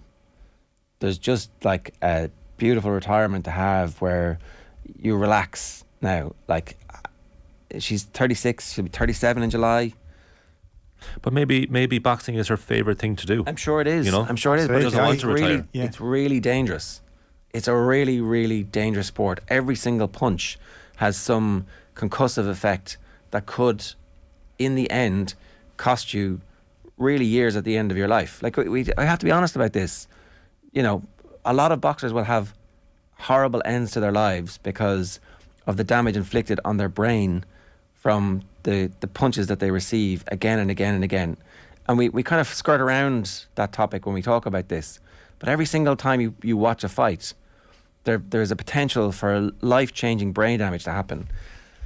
She's made her money. She's got a gold medal from the Olympic Games. She's completely changed her sport more than anybody else. I just think that I hope somebody... Well, it's the biggest conundrum with the greats. So you're saying someone should sit her down and say, Katie, you've nothing left to prove, and the danger here is you get hurt. Her retort to that is going to be, I'm one of the greats. Yeah. I know what I'm doing. Sure, I'm we going know that. to win next. We know that. Yeah. We know you know what you're doing. Like, grand, but the risk gets increasingly high with each fight now, and at your age. You're slowing down a bit now. You're not able to do the things that you were able to do 5 years ago and 10 years ago, and your opponents are getting bigger and stronger. I would be shocked if that was her last fight. I don't think she wants to go out on a defeat. No. But I do think that if she fights Chantal Cameron again, it could be more one-sided. A very similar story. And like the Pursoon back-to-backs, you know, she dominated the second one, right? Katie did. Yeah, and that showed that she learned from the first fight. And again, that was about fighting smarter. And maybe she can do that against Chantal Cameron, but Cameron is better than Pursoon. Way better. Yeah. Like technically so much better. Yeah. All right. OTB AM, thanks Phil. OTB AM live with Gillette Labs. Get the ultimate shave or your money back. Neon Night Edition is available now. On tomorrow's programme, Shane, we hope, Johnny Ward are going to bring you James Tracy, plenty more on the weekend's Premier League, Katie Taylor's loss and more besides. Right now, the very best of Tommy Walsh on Limerick and Tip and the draw from yesterday. This is great. Stay tuned for this. Have a mark. Okay, full time here in Semple Stadium, and it is Limerick 25 points, Tipperary 25 points. Tommy, some game that. It was some game from start to finish. Like Limerick started like a train. After less than a minute, Aaron Gillan had the ball over the bar, and we were saying, is this Limerick? Are they back? And Tipperary, as they've been doing since under the Liam Cahill era, they're very fit, they're very young, enthusiastic, with the, I suppose, the wily old foxes, Bonner Maher and Owen McGrath, and pulling the strings as well. But it was some game from start to finish. We were all wondering at half time, how many times have we seen it? Limerick coming out in the second half and just blowing this Tipperary team apart. But they scored 4 points in the first 5 minutes of the second half. It looked like on we go here again. But no, Tipperary, they stuck at it. Great heart, great determination, and great, balls into the corner. And they stuck at it for the 70 minutes. And listen, in fairness, in the end, it looked like Tom Morrissey was after getting the winner for Limerick. And I said, true champions, the way they responded. But no, there was still more drama to unfold. And up stepped John McGrath. He was a sub, only on a couple of minutes. And I felt it was a very, very difficult free to take, even though he's been taking frees for years. Yeah. To do that after coming on and over the bar. Fair play to him. A great game and a great result. And he took a heavy belt just before he had the free, didn't he? He did, and there were question marks around who's going to take the free. They were looking in, bring out Callan. Garrod was after going off, so he was after scoring 9 points, 8 frees before that, but he was after, leaving the fray. And Liam Cahill was pointing in. He wanted McGrath to take it. He knows what's in the McGraths. He's seen everything that the Noel and John and all the Lochmore boys have won over the years, hurling and football, and then Tipperary, a couple of All-Irelands as well. So he knows what's in him. And look, Semple Stadium, he's done it probably many times here in the Bass, John, and straight over the black spot. Interestingly enough, down in the tunnel there, it seems that both Liam Cahill and John Kiley didn't want to come out and speak to the media. Neither of them lost, neither of them won. Why would you think that is? Yeah, well listen, I suppose from a player's point of view, in the media you don't understand it, because you want to, you have a job to do. You want to get the news out to the people of Ireland. You want to get their, what do they think? The managers are closest to the action. What do they think of it? And absolutely, that's entirely acceptable that the media, want the manager's views and things. And from the other side of the fence, then I suppose where I was before coming here, the only thing you're thinking of is next week. It's an All-Ireland final for both of them. If either of them lose next weekend, possibly they're out of the championship. Yeah.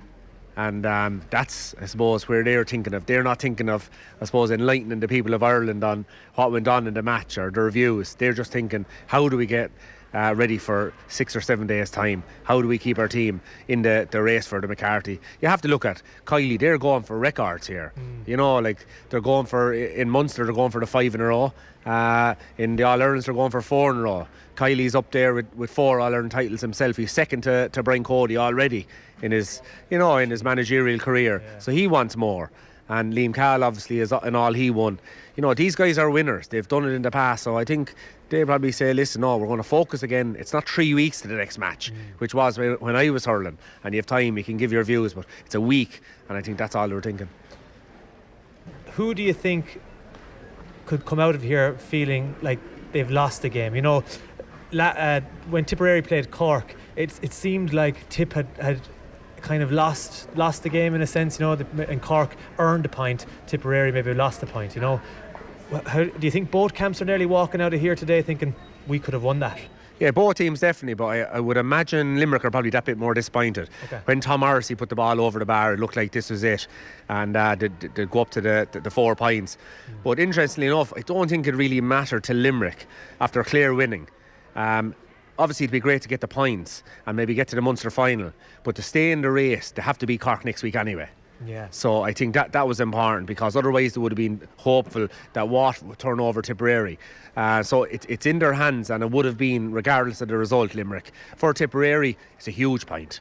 Absolutely. According to my calculations, the only way Tipperary can go out of the championship now is if it's a draw between Limerick and Cork. So I think it's a huge point, because, you know, if it's 70 minutes gone next week between Limerick and Cork and there's only a point in it, you know, suddenly then.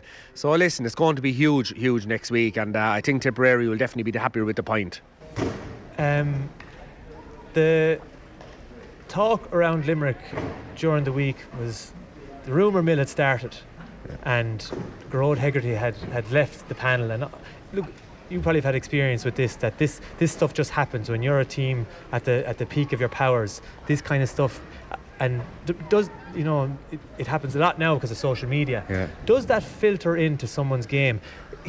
Gerard Hegarty just didn't seem like he was on song today, and he was man-marked by Dan McCormack absolutely brilliantly today. But do you think that's seeping into him and some of the players, or? Yeah, well, sure, listen, you hit the nail on the head. Rumours. There was rumours about rumours. There was rumours about rumours last week, and, you know, kind of all centred around Gerard Hegarty leaving the panel. I've heard Gerard in a lot of interviews over the last couple of years. He's an intelligent guy, he's an articulate guy, seems to have a good relationship, and he knows the way Kylie runs the ship down there. Like, if you're not performing, or whoever's performing the best gets the start.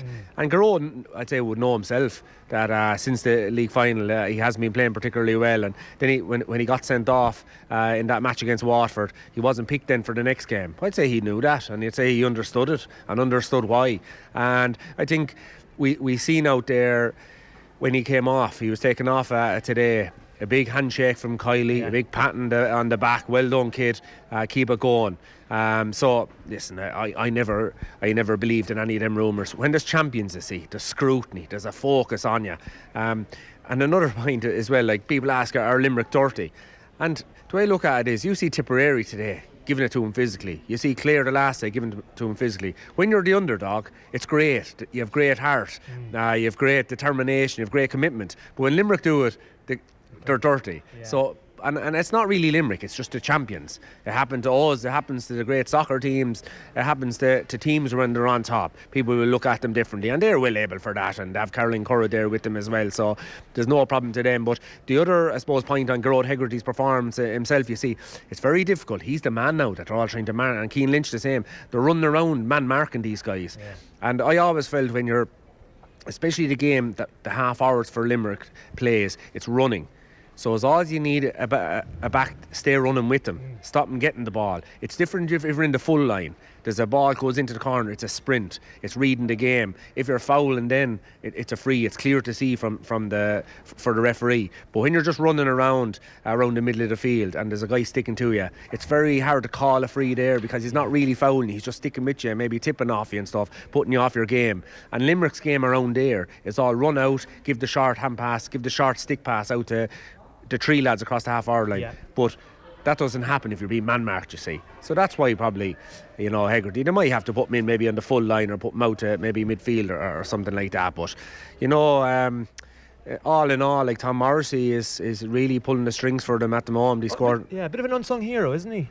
Oh, he is. Like, I was looking at him there today, like, he scored another 4 points from play. Yeah. Scored the one that we thought was going to win it for Limerick.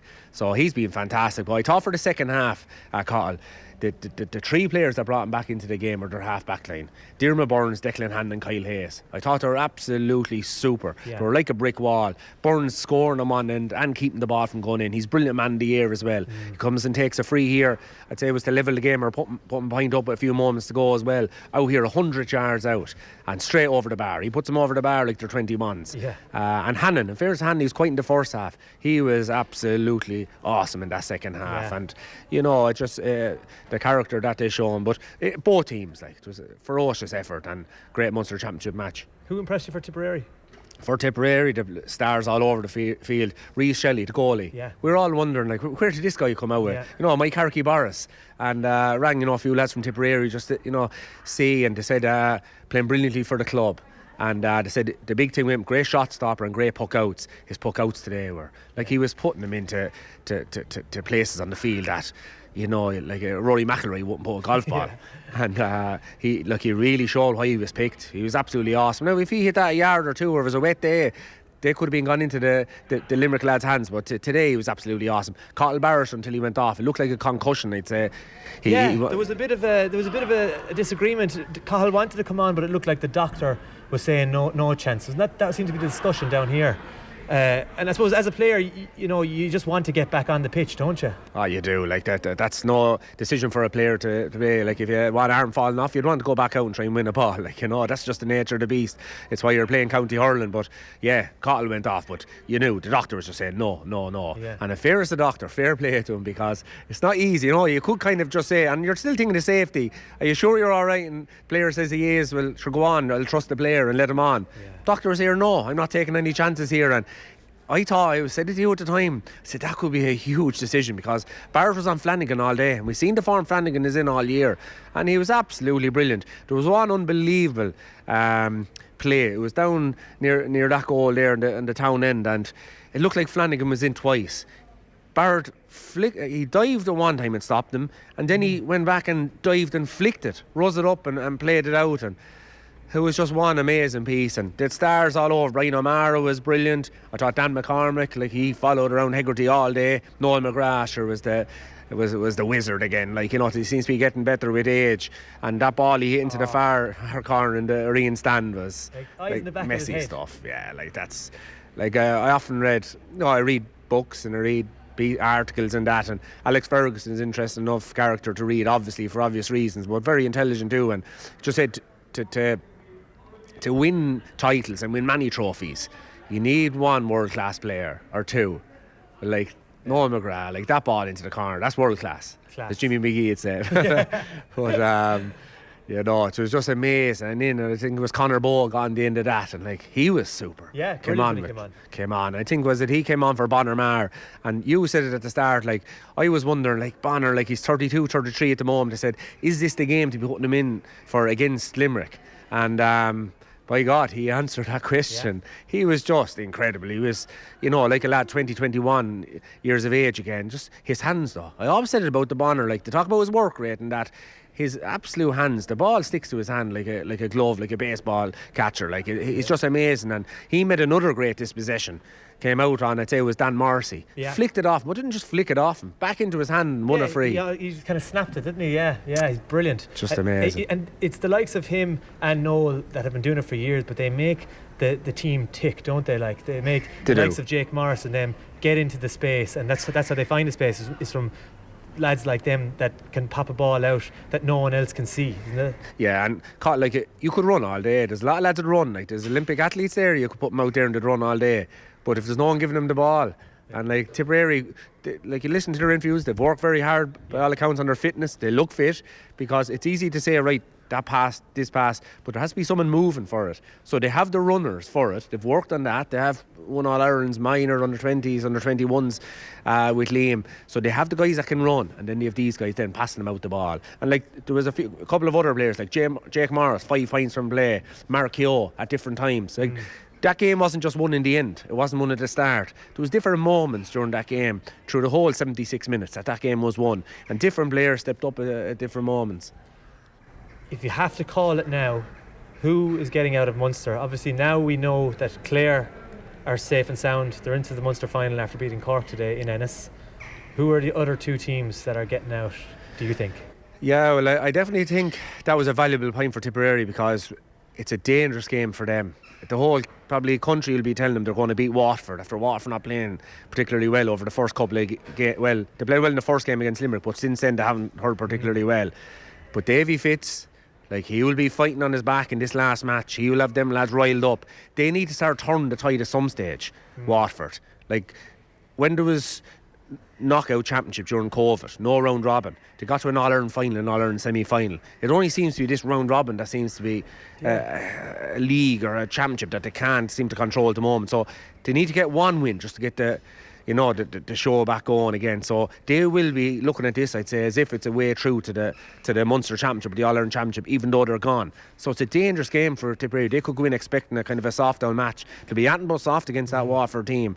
But I think myself they will win, because Carl, that's the way he is. He'll prepare that team properly. So I think Tipperary will go through. Cork or Clare are obviously through.